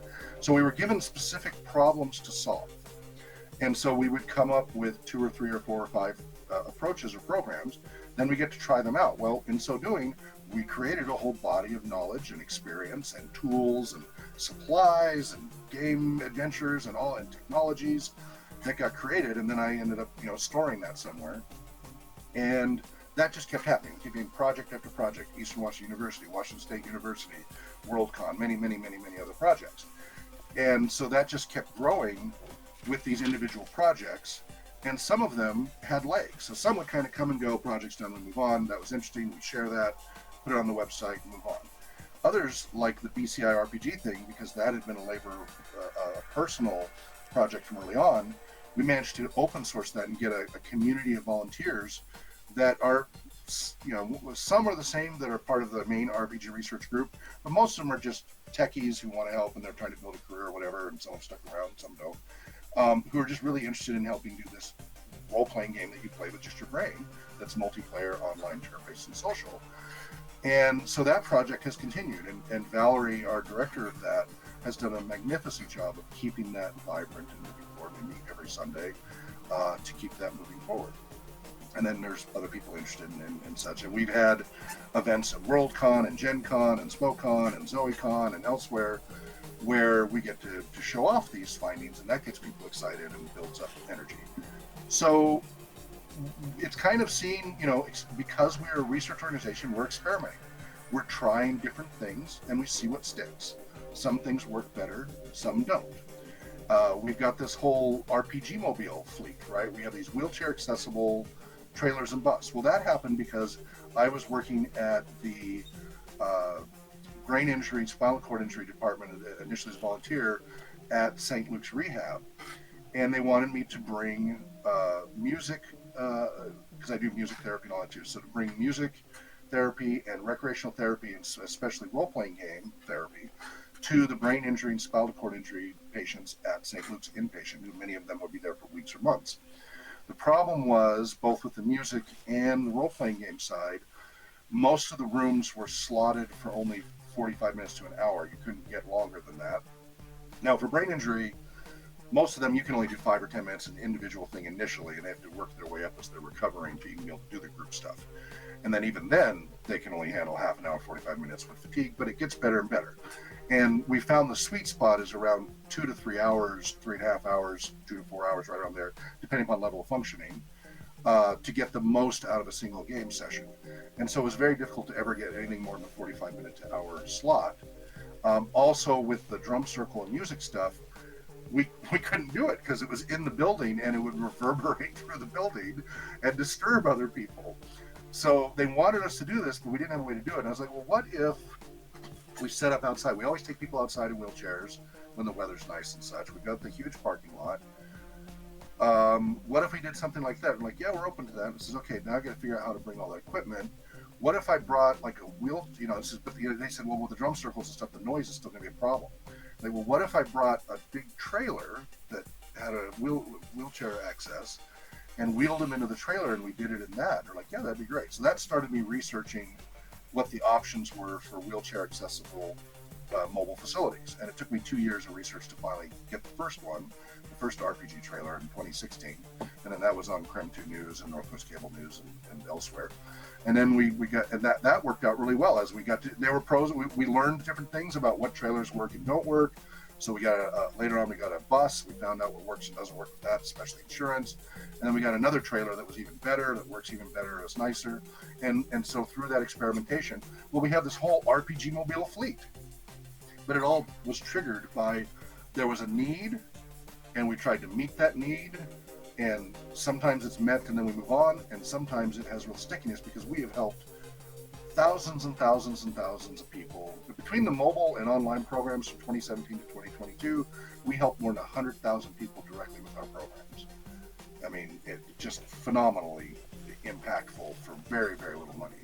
And a big part of that was the RPG mobile fleet. We started finding more and more applications and uses. Now that I personally spent, 50 grand or more on a trailer, excuse me, wanted to put it to use and not just have it sit around not being used. Although I then had to make sure it dealt with the maintenance costs. And so we looked for and found other applications and uses and opportunities to make use of that technology, and that's what happens. We some of it is intentional and some of it's by accident. When we do the community programs, we discover all kinds of new things as new people come in and new and interesting things happen. We're taking all these observational notes, and that then we meet for groups and we discuss. Like, hey, we noticed this. How do we improve that? We had trouble with this person. How do we next time make sure that that's better? Oh, the dynamics in this group really struggled. How do we improve it? And so that is why it has kind of grown over time. And then as these projects have happened and people have donated to us, we've got an aggregate of stuff. We have a lot of role-playing game related stuff, which then creates a storage issue. But not only that, some of the stuff is invaluable historically. And so over time, people started like, hey, you have this great, you need to make it so people can see this. You should make a museum so people can see and at least even behind glass or whatever, actually see this in the real world, not and experience it. So we've started developing the whole concept of experiential museum, which is museums have been going more and more towards the experiential approach, and it's just been a matter of getting funding to fully realize that.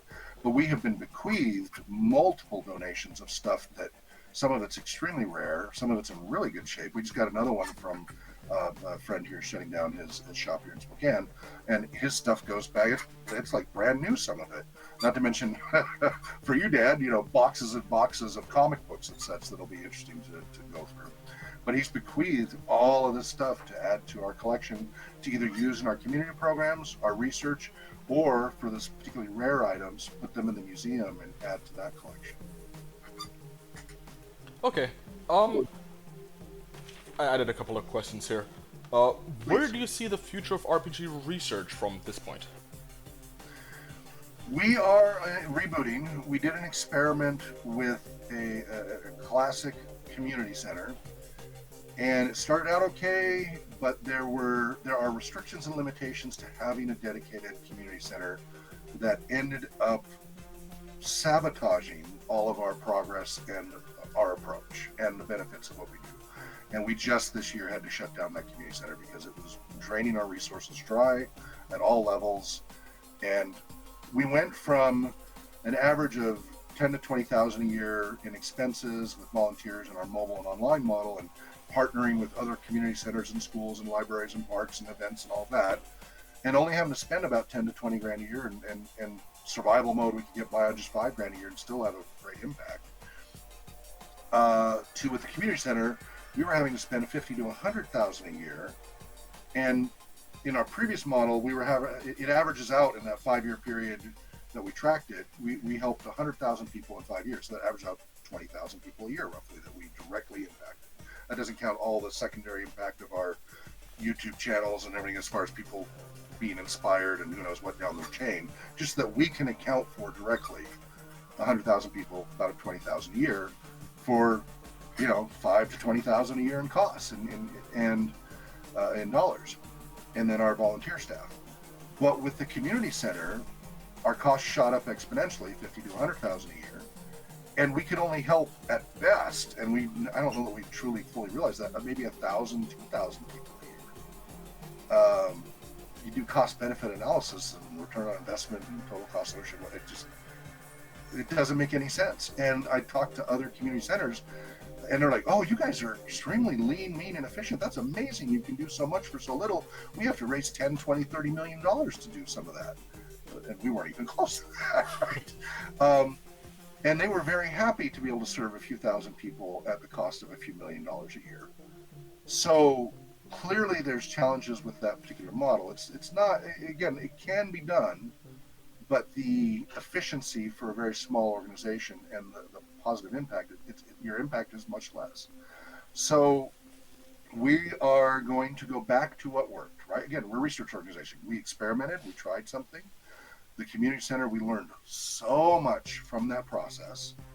And, maybe down the road when we're better funded, we might do it again in a different way. We've learned a lot about what worked and didn't work and how we would do it differently. And now we know far more about the challenges with insurance and things like that, and getting the word out. And there's just a lot we learned. So the research was incredibly helpful. It was very expensive, but it was very beneficial, and we can help and advise others as well to watch out for the pitfalls that we ran into, because nobody had done a pure RPG community center before. We had nobody else to turn to other than the parallels of general community centers, but we ran into problems that were distinctive to role-playing gaming, in how the insurance companies treated us, in how donors, there's things distinctive to the role-playing gaming aspect that other community centers never experienced that we now have under our belt. But we're going to go back to our mobile and online model because that was efficient, highly impactful, global, and that most of our donations came from out of town anyway. When we went to a local community center, most of the people out of town were like, "Well, why should we donate if it doesn't directly benefit us?" Because to make the insurance companies happy, we had to shut down most of our global efforts, which really, really hurt us. 90% of our donations come from out of Washington State by far. And so we need to get that built back up, get back to our online and our mobile model and our partnerships with other organizations, using their facilities as we did before, writing on their telecodes. They take care of the major insurance issues, etc. We've got our business liability, but we don't have to worry about the property insurance and all that. They take care of that. And that was a much more effective, biggest bang for the buck, hugely impactful model, and we have to rebuild that. So one of the things we're doing is we're working on the 3.5 edition of our training methodology, which includes our training workbooks and study guides and online learning management system and all of that, our testing system, to help get everybody. We've also changed from a purely academic model to a more trades model. We still draw on all the academic stuff. We still have all that academic stuff going on. But to make it more accessible to a wider audience, our training and approach is switching to a trades model where you have apprenticeships and journeyman and master and all that, and work your way up through that way. It still ends up being all the same information and the same approaches, but kind of the milestones and the approach is much more accessible to a larger population.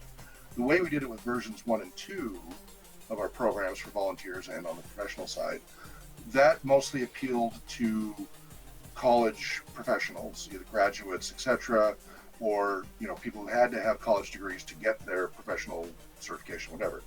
And that created a high barrier to entry that was unnecessary, because we've had wonderful teenager volunteers and others contribute in incredible ways, but they're completely barred from it if we continued with an academic model and the same academic barriers that most other academic models require. But by switching to a trades model, modeled after like electricians and plumbers, etc., and mechanics. I used to be an ASC certified mechanic back in the 80s and 90s, taught at the American Automotive Institute. We make this accessible to a much wider population globally without artificial barriers to entry and artificial gatekeeping, so that we get a much broader range of minds looking at ways to improve what we do and help others.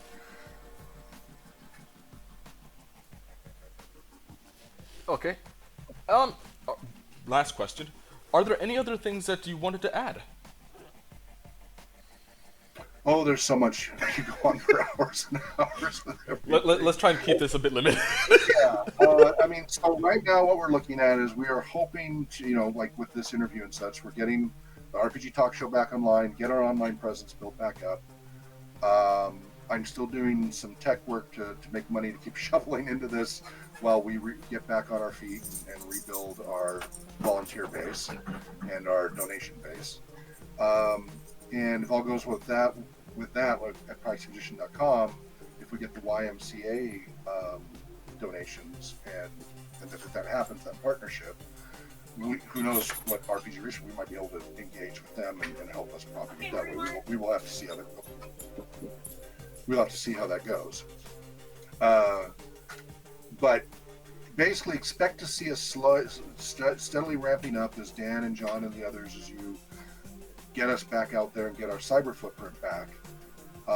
And we've got the mobile facilities. We're working on new storage here to set up so that our costs come down on storage.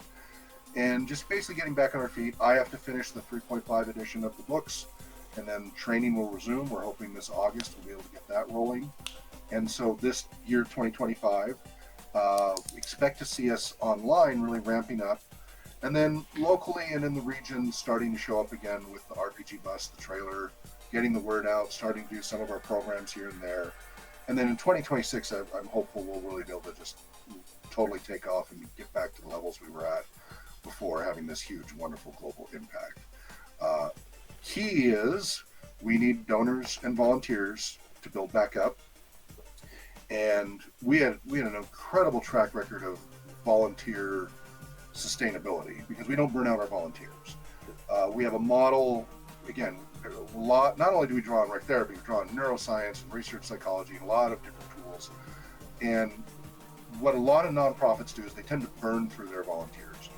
And we try very, very hard, and there's a diagram on the RPG Rich website which shows a distributed model to try to lighten the load so that very few volunteers are going to get overloaded. Yeah, some of us, the core founders, okay, yeah, we can get overloaded, and that just kind of goes with it.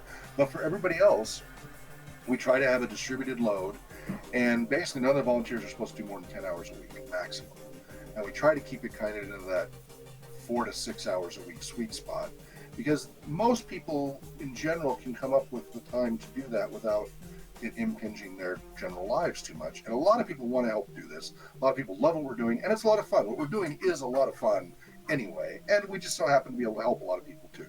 So it's a wonderful win-win that way. And but a lot of volunteer places will gobble up all your time if you let them. And we're very cautious. It's like, hey, you're doing more than 10 hours a week. Slow down. It's a marathon, not a sprint.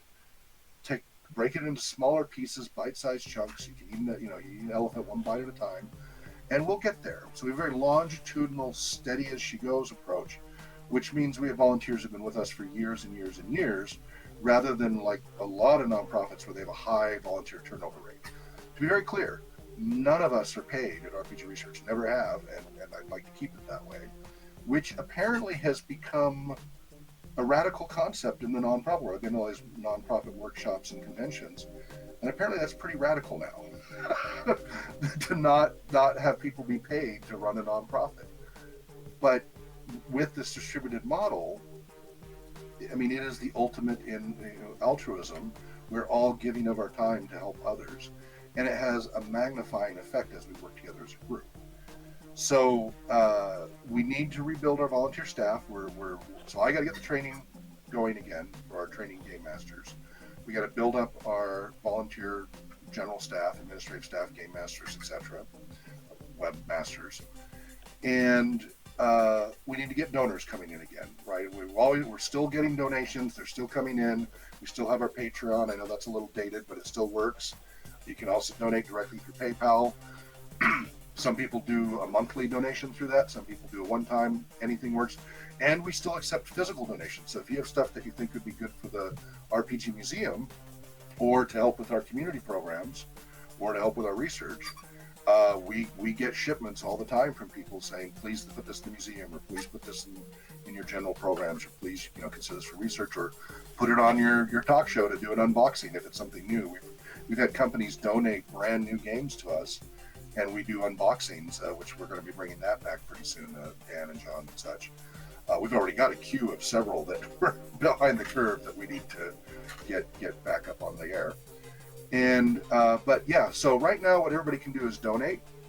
They can go to rpgresearch.com/donate, and that will help immensely. We're paying for storage sheds and websites and all of that, so we need to keep covering that, and insurance, and all the federal and state and local government paperwork we have to pay fees on every year.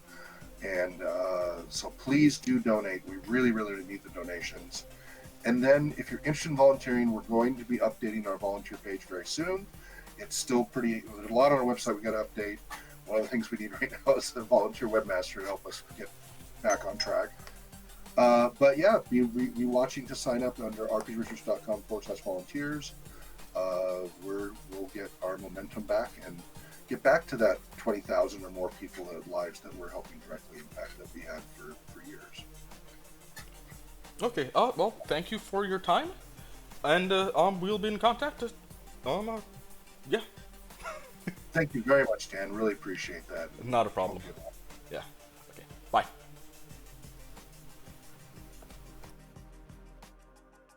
Welcome back to the RPG Talk Show. My name is Daniel Ivey, and this is John Wilker, Vice President of RPG Research. And we are now in our third segment, yes, called Traps and Riddles. Yes. We will be doing Challenge of Champions 3 by Jonathan M. Richards. This is the third module that we've been running through. Mm-hmm. We're almost done with this one. When we eventually run out of Challenge of Champions, we will do other challenges. Their artwork was done by Fred Rawls. Cartographer was Diesel. Yep. And this came from Dungeon Magazine, May-June 2000, issue number 80, volume 14, number 2. I do need to mention that this is second edition rules, but we're going to update that. Yes, we've been a rule change. We now actually have official character sheets, which I will make available. I don't really need spells because of the rules of the Challenge of Champions, but I do at least skill checks. Yep. And we've got a fighter, a wizard, a thief, a cleric, the standard 4. So each Challenge of Champions is a series of 10 scenarios designed to test the leadership, adaptability, and cohesion of the adventuring group. Yeah. The scenarios are of equal difficulty to everyone regardless of level. A first level party can do just as well as the 20th level party. Yeah. And these characters are 4th level, but it won't matter much with the exception of maybe the proficiency bonus, which has gone up to, what is that at 4th level? +2. It's still you +2? don't go up higher until 5th level, I mean. Ah, okay. Yeah. So there's not much difference between you and a first level character as far as your stats are concerned. No. Well, the rogue got expertise. Yeah, you got other skills and things like that that'll come in handy there. Each challenge champion is, I've said that already, but I do need to tell you, the rules are as follows. I'm going to say that again. The rules are as follows. Team members must wear regular clothing only. Any weapons, armor, gear, or magic items needed for the scenarios will be provided. Spellcasters have no spells memorized or prepared. All spells used in the contest are cast through rings of spell storing or potions or wands. Usually the rings of spell storing. As this allows all spells to be cast at the same level and negate any advantage high-level casters have over lower-level ones. Familiars or magical companions are not allowed into the contest. We don't even allow pets. Yeah. The team has 15 minutes, that's actual minutes, Yeah. to accomplish each scenario. Any game ruling needed will use the core 2024 Dungeons & Dragons rule set, which means I've updated these scenarios from 2nd edition to 5th edition, 5.24 edition, I should say. Yeah. Although we found that these are pretty system agnostic. Yes. It doesn't cause that much of an issue to do this. So, let's get, are you ready? Yes, I'm ready. All right. So I'm going to hand you some documents at the appropriate time. Okay. And I believe you told me I'm now paying attention to these handouts. Yes. You can now look at your maps and illustrations. I see spiders. The audience will be able to see the same thing up on their screens. Yes. This is scenario number 9. Imp. A guild priestess named Merlicia greets you at the start of the 9th scenario. Beyond this door, you will find a 35 by 35 room. That's feet. With another door on the far side. You must exit to the far door within 15 minutes. However, the floor you'll be standing on is actually only a triangular ledge 20 feet above the actual floor. Okay. To further complicate things, an imp in the form of a large spider sleeps in the middle of the room. Wake him and he will attack. Now I hand you a 10-foot long partisan. A pike. Yes, aka a pike. Okay. I'll hand this off to the fighter. And as you can see by your illustration, it's the shape of the spearhead that makes it a partisan. Yeah. But the stats are the same as a pike for D&D purposes. Yeah. Here you might need this. She additionally hands you 4 potion vials. One holds 1 dose of potion of growth. The other is a potions of treasure finding. Now in 5th edition, that would be locate object. Okay. The warrior has a chance to earn his warrior's key during the scenario. I wish all of you the best of luck. Begin. Now the room is lit by a continual light spell. The room is 30 foot high. 10 feet above the floor is a giant spider web, while 20 feet above the floor, the 4 triangular ledges, each 10 feet long on their shortest sides. There's a 15-foot gap between each of the ledges. A large spider can be seen in the middle of the web. The partisan is a polearm with a 10-foot long wooden shaft. All 4 potions vials seem identical. Both types of potions are clear like water. Time starts now. Okay. So I have a couple of questions, and I may have to have you repeat them based off of what I'm thinking. Yeah, no problem. Okay, first question. If I, drink the potion of giant growth while I'm holding the partisan, does that increase in size as well? You'll find that answer in the description of the enlarge spell. Enlarge spell. Okay. But the answer is yes. Yes. Okay. So, what I've handed him was a piece of paper that has the description of the weapon and the descriptions of the potions and the spells that they interact with, so that he doesn't have to stop and reference anything. But and I need to get over. Correct. Okay. Next, the potion of locate object. I don't necessarily need to know what it looks like. I just need to know what it is. That's on the back side of that other... There we go. Yep. Describe or name an object. So, the thief... No. I feel it's going to be important. The fighter is going to drink the potion of locate object. Okay. Now, I must tell you, these are unlabeled potions. They're all clear and look like water. Okay. Well, the fighter, while holding the pike, is going to drink one of the potions. Roll a die 4. A d4. Okay. That is A 1. Alrighty. He has actually drank the potion of growth.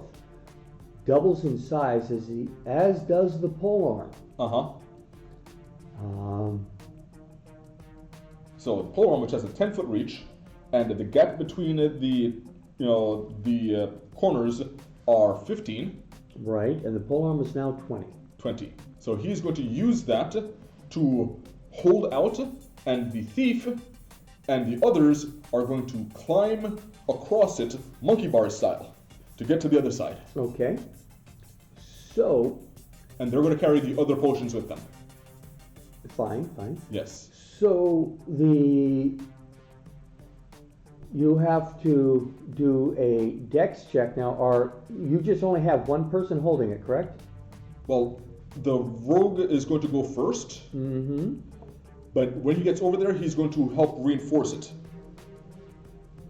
Got it. Yeah. So he gets no bonus. Correct. And that's going to be an acrobatics check? Yes. Okay. He has a +3. No, he has a +6. That's why I had him go first. 16 total. 16. Okay. He makes it across. Okay. He's going to now hold it up and help stabilize it for the other 2. Right. Now the other 2, they have advantage. Mm-hmm. In the old rules, it was a +4, but advantage is actually equal to a +5. And we're doing 2024 rules, so he will roll the dice twice. Okay. For each character and take the highest die roll. Okay. Let me roll twice. Okay. So for Joannie the Fireheart, she has a +2 on acrobatics. I rolled a 16 and a 2, so that's an 18. For future reference, we will introduce the characters before we start. Yeah. Okay. What is the Fireheart? Joannie the Fireheart is a wizard. Okay, and the rogue's name was? Scotty Quickflash. And the fighters? Michael Wild Dog Cerulean. Okay, so that leaves the cleric. Which is Geraldine Golden Dawn. And they're all human? No, the only non-human is Geraldine Golden Dawn. She's using the elf species, although she's technically half-elf. Okay. She's only elf on the mother's side. Got it. But Yeah. she's closer to elf than human. Yes. That's how they do crossbreeds right now. So she rolled a 17 and a 3. So with her acrobatics check, that is a 17 on the dice. Okay. So they make it over. Excellent. And the next person? The last person is Michael Wild Dog. Okay. So he is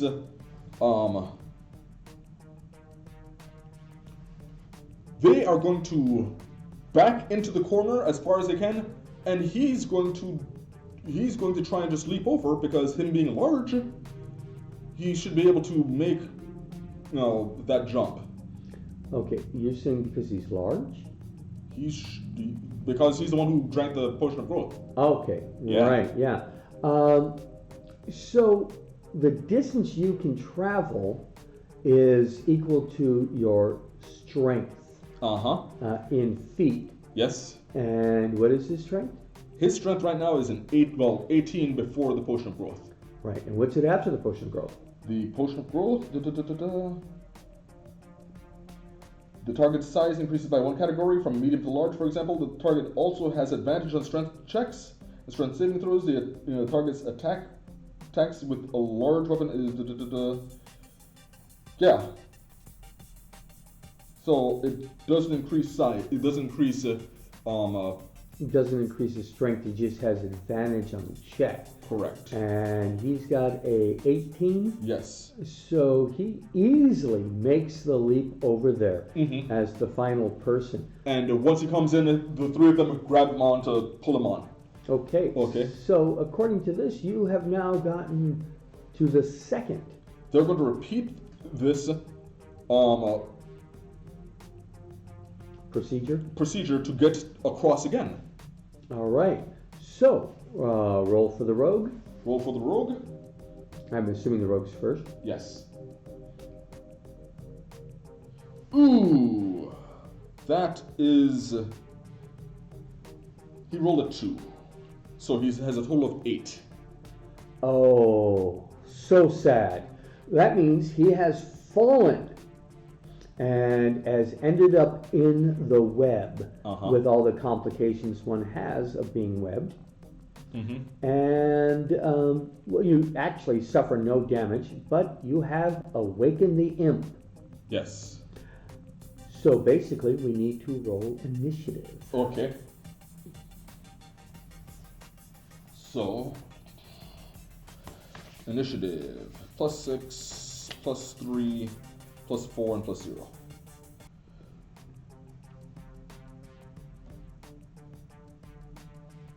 So, Scotty is at a 20. Excellent. Michael is at a 19. Okay. Joannie is at a 10. And Geraldine is at a 3. All right. So, what does Scotty want to do?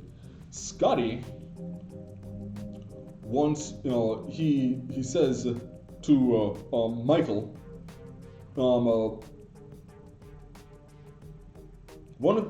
from his contact with the web, is it sticky? It is. It's an actual web, so it is considered difficult terrain. Okay. He's going to say... And you do have to make your rolls to move in the web. He says, Michael, hand the pike, shove this pike towards me, I'll grab on, and just lift me onto the other side. Okay. Mm-hmm. So... And he's going to ready an action to grab onto the pike once Mike hands the pike down to him.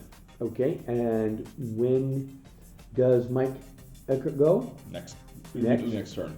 All right, so he swings the pike down from the butt end first because he's polite and doesn't stab his friends. Correct. And he grabs hold of it.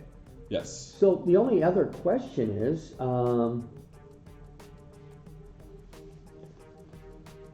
he needs a DC 13 to prevent from being restrained. So give him a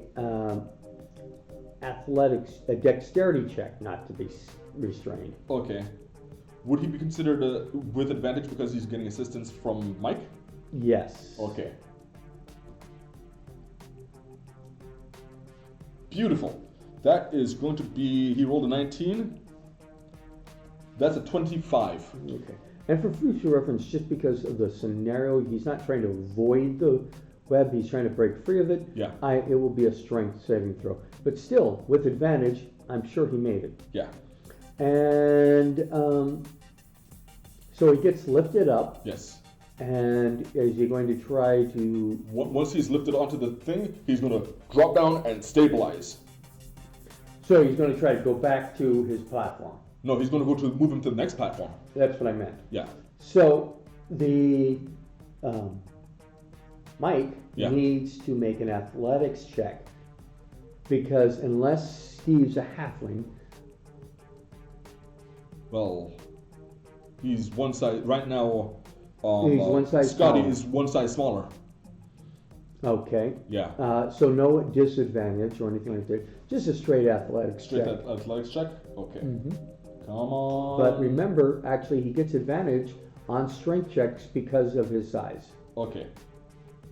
So, yeah. That is a +6 + 15, 21. He does it with aplomb. He sets him gently on the other platform, and then he starts holding it. Yes. All right. The two of them are holding it, and Joanne and Geraldine are going to... Nothing. Oh, yes. It's the spider's turn. It's the spider's turn. Ah. Yes. He barely misses you. Okay. I'm assuming your armor class is a little higher than 10. For who? Scotty? For Scotty? 14. Yeah, just barely misses you. Yeah, without the armor, their armor class is actually pretty bad. As you should expect. Uh-huh. Okay, Spider went up, made his attack, and what are you doing? Okay, so,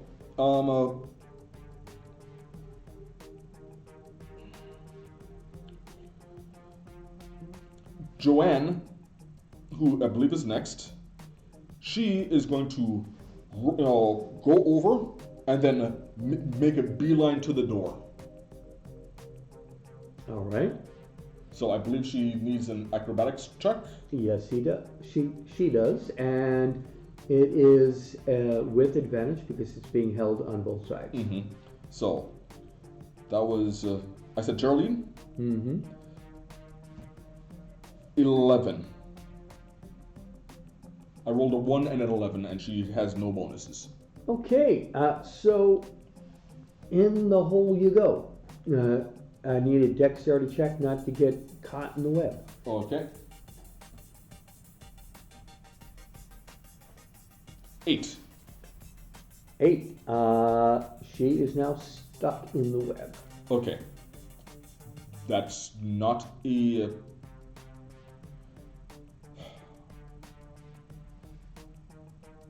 We're not to... Don't panic. Don't panic. Joanne is going to go next. Okay, Joanne, what are you doing? She's going to do exactly what Geraldine was trying to do. Get across and head straight for the door. Yeah. Much better. That's a 20. Excellent. Dirty 20. Gets across, gets through the door, and is safe. Okay. Right before she goes through the door, she's dropping her potion right by the door. Sure. Okay. There's a reason. Okay. And I have about 10 seconds left. Michael is going to jump. Mm-hmm. And when, first, top of the round, Scotty.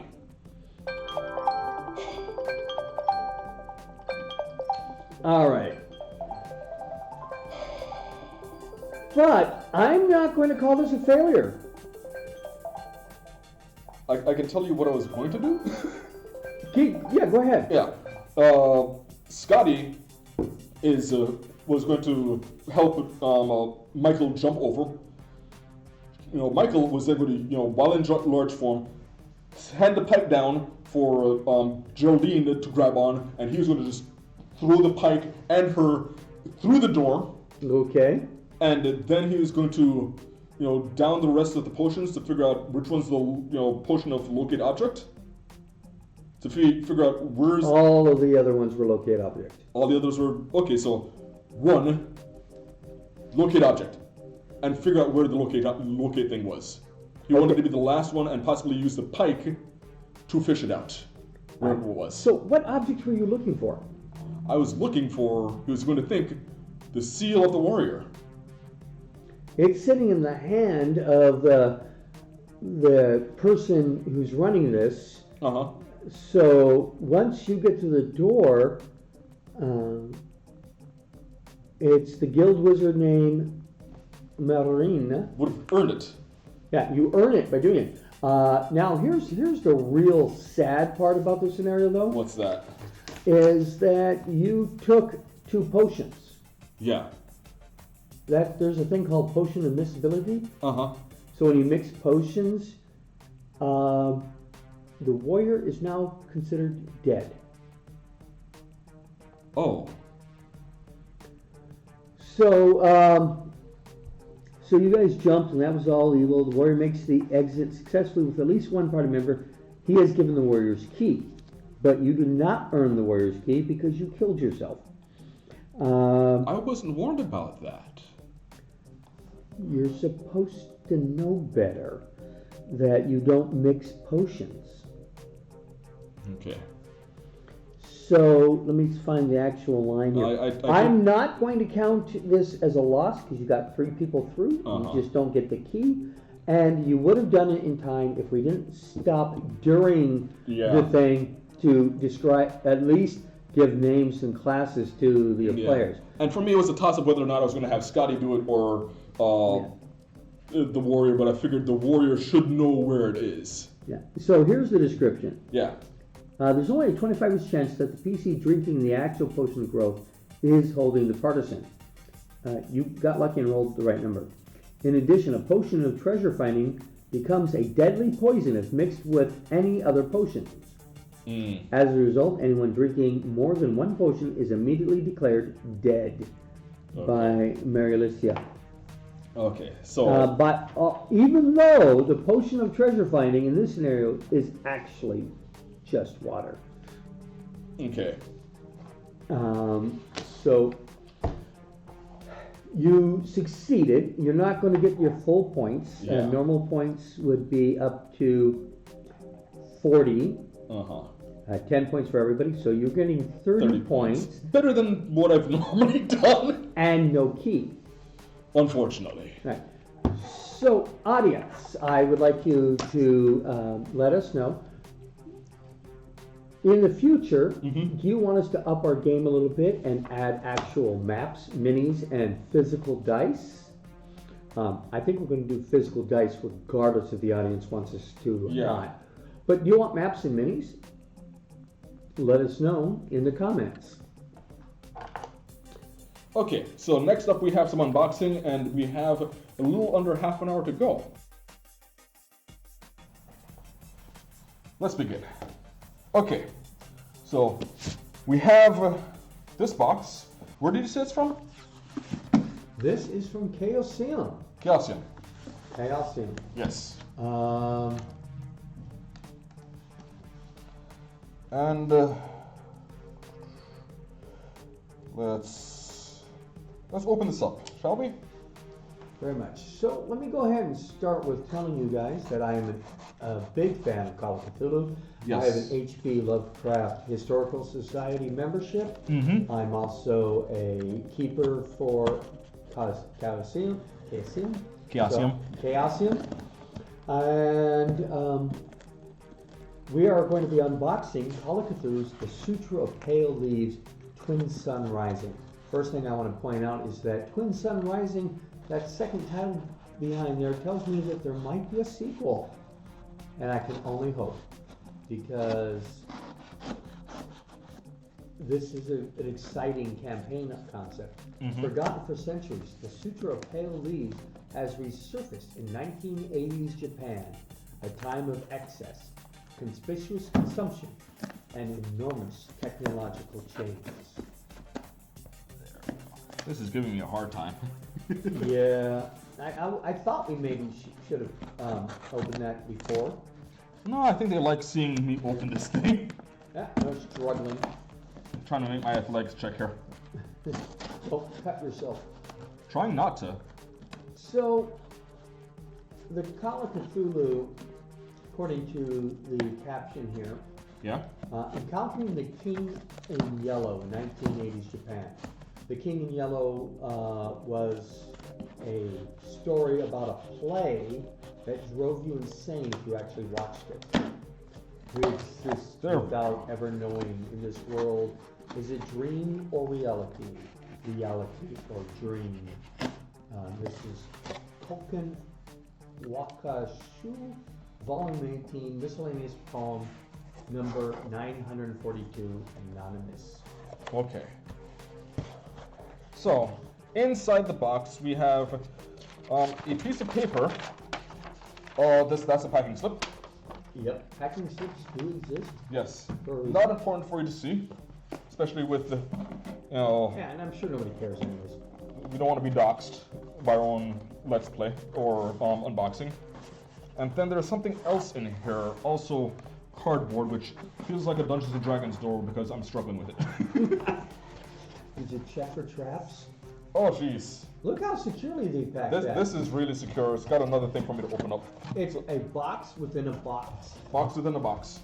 Now, I believe you have some... This is a Japanese module, not Russian. Russian nesting dolls.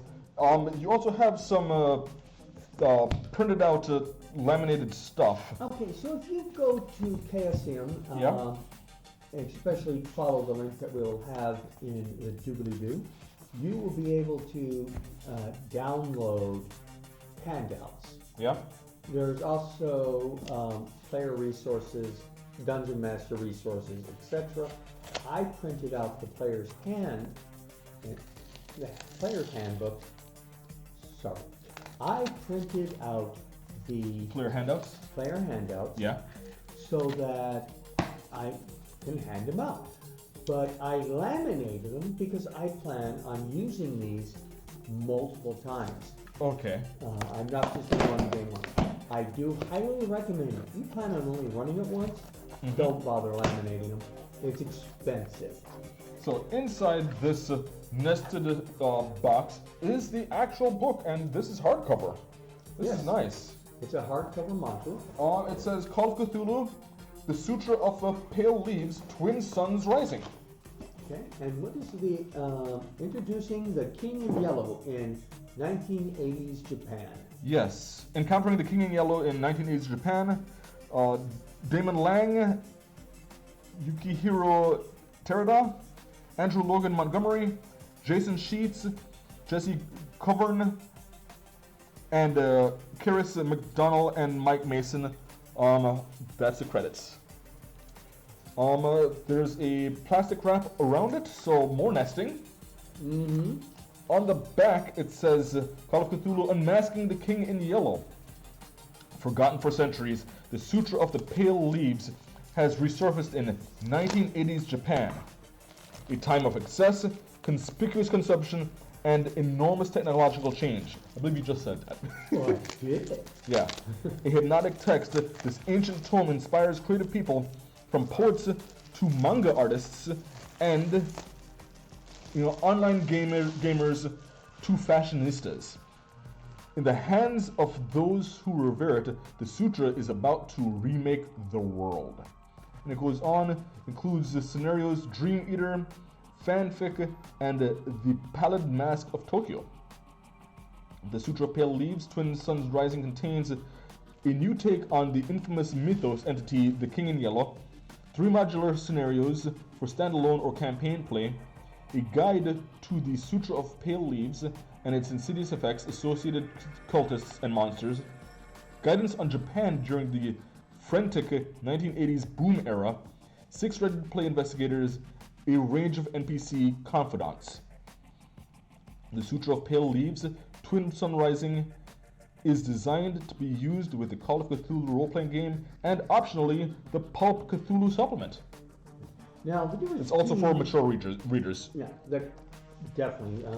Call of Cthulhu is one of our mature things that we hand out because horror is what it's about. Yes. And sometimes that's body horror. Some things deal with sex, drugs, even rock and roll. The Sex and drugs and rock and roll? That doesn't make any sense.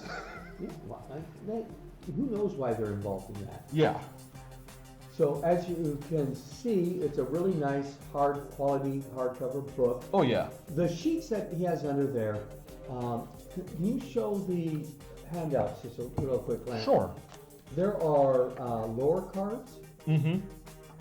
and there's several of those. I think they're actually meant to be cut apart, but until I read the rules, I won't know.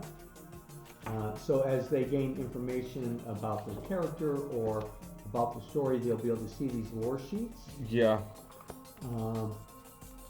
After that, we should be getting into some... Oh, there's a lore sheet on cosplay. Oh, yeah. And Joshinshin. And what else? Doujinshi, Yeah. which are basically fan-made content. I'm a weeb.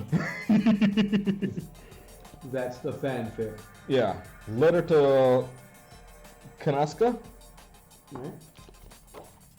Fanfic. So this is the actual fan fiction Okay. that they're going to be dealing with. It looks kind of like, looks more like maybe a light novel. Mm-hmm. And then there's a map of Japan. Very useful. This is a campaign book as well as these modules because this is the first series or module that was set in Japan, and which is unusual only in the fact that Japan loves Call of Cthulhu more than we do. They love it more than Dungeons and Dragons. Well, I mean, they do like their octopus. We're not going there. I'm saying they eat a lot of octopus. Yeah, and there's a lot of tactical monsters in Kalakaturu. But it is definitely... Now, these are floor plans. Yeah, they look like blueprints. They're definitely all blueprints. There's one for nightclub. There's one for manga market. I don't know what 2LDK is. Club Kudzu. Tokyo Towers top deck. I'm not sure because I haven't read the module yet, but Yeah. I think those might be meant for maps and minis. Maybe. East Shinjuku map. Tokyo Metropolitan Psychiatric Hospital. And the Hospital Secure Unit. Now, these, again, did not come with the book.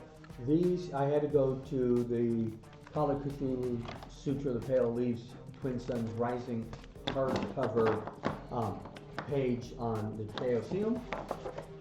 And then at the very bottom, they have the player's handbooks, keeper packs and maps, plain text handouts.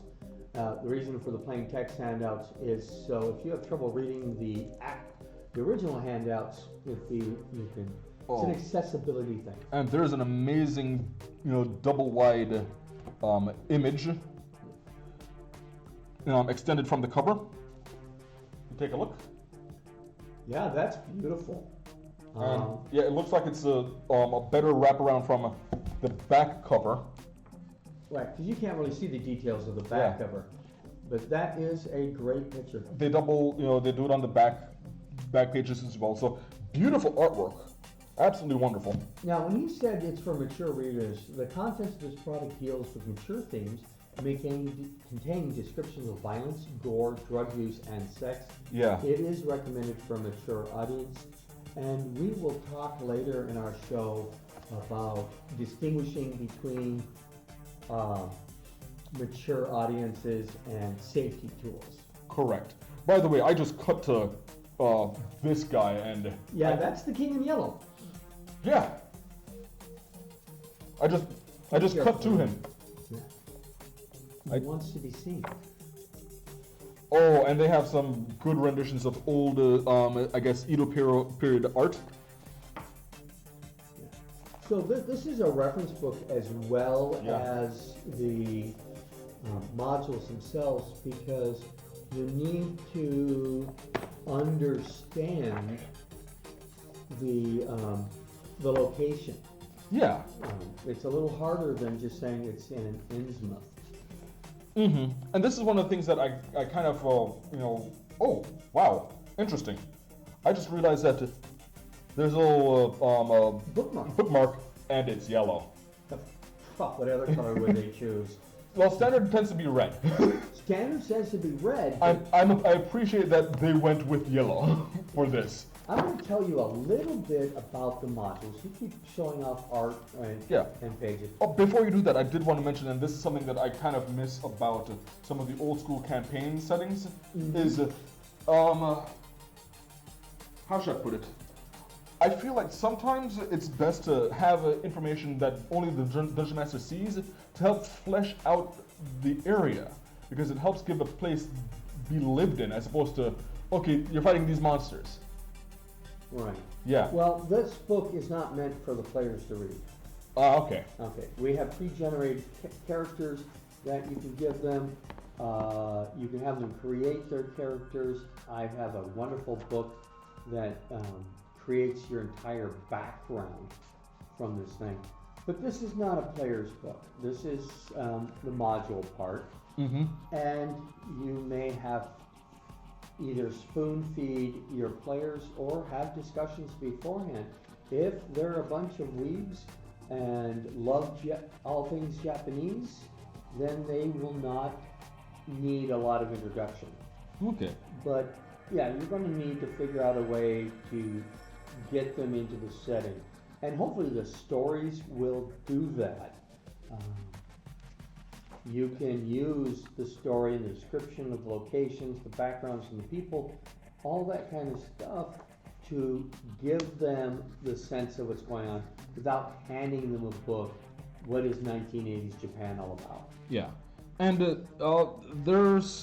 I feel like there's enough pictures in here, but there's not too many. I feel like the ones that they do give are worthwhile. So we just went through some images of the investigators, but all of the images that I've seen so far have either been accurate to what you need to see or evocative of Japan. Yeah, I would agree with that. Also, and not necessarily just like, oh, it looks like anime. Very few things I've seen so far have looked like either anime or manga. It's been very much like Edo period, like the block paintings. Yeah, did you see the one with the giant centipede? And speaking of anime, there it is. Well, there is going to be anime on this, and there's a reason for that. So what you're looking at is fanfic. Yes. And That's chapter 3, fanfic. Yeah. Well, fanfic is when the inspiration behind an upcoming action manga is proved to have nefarious origins. The investigators must intervene before widespread publication causes unparalleled damage to reality. Someone's been listening in on me. This is... Hear me out. I just, went to this page, and I'm about to show you what it is. You'll understand why. Disco Strahd. The king in yellow is on a disco floor, and I ran a one-shot called Disco Strahd. Yep, that does fit. And King in yellow, stop listening in on those colors. Oh yes, it's beautiful. And it's not a super realistic image, but it is definitely evocative of what it feels like a dream. Yes. Or nightmare. Mm-hmm. So the first story, I think, I don't know if they're in here, they are in there, but the Dream Eater. Investigators are called to a district in Ikaragua, Ikaraga, I-K-A-R-U-G-A, Ikaragua, I think, town after cases of sleep paralysis, lethargy, and depression skyrocket. And all the cases reportedly include visions of the same strange creature. Pallid masks of Tokyo. The corpse of a gang member is discovered in Shinjuku, but its face is devoid of all features. Investigators are drawn into the mystery and must attempt to find the source of and stop a rash of faceless gangsters across the city. And they actually have images of that. Ah, perfect. Yes, and that's not the only one. There was a guy like that as well. Mm-hmm. Now that would probably be And my looks like we're at time. only downside for this. Yeah. Is because Okay, thank you. the only downside for this is that all these illustrations need to be seen, and I find it difficult to flip the book around constantly. Yes. So I would like to have pictures printed out of them. Because the PDF came with this, I can actually do that. Mm-hmm. But it's not a feature if you buy the book at the store. Yeah. Looks like we need to be wrapping up. Yes. This is been the unboxing part. We will have more unboxings in the future. Yes. We have loot boxes, we have Kickstarters, and right now none of these things are sponsored. These monies came from either donations or personal purchases from staff members. Just donations or personal purchases. We do not have any sponsors, with the exception of the library right now that gives us the space. Mm-hmm. So if you're interested in sponsoring us, please let us know. And if you have anything you want to give us information about, go to info@rpgresearch.com with the subject line Talk Show, and we will look at your questions, concerns, comments, etc. Mm-hmm. This has been the RPG Talk Show, brought to you by RPG Research in cooperation with the Spokane Central Library. Comments, questions, and suggestions should be directed at info@rpgresearch.com with subject line including RPG talk show. Next week, our topic will be services, the importance of maintaining standards. Yes. If you're going to be a professional dungeon master, you should have professional standards. Yes. And even without doing it professionally, you should have professional standards. See you next week. And dream well. Good night.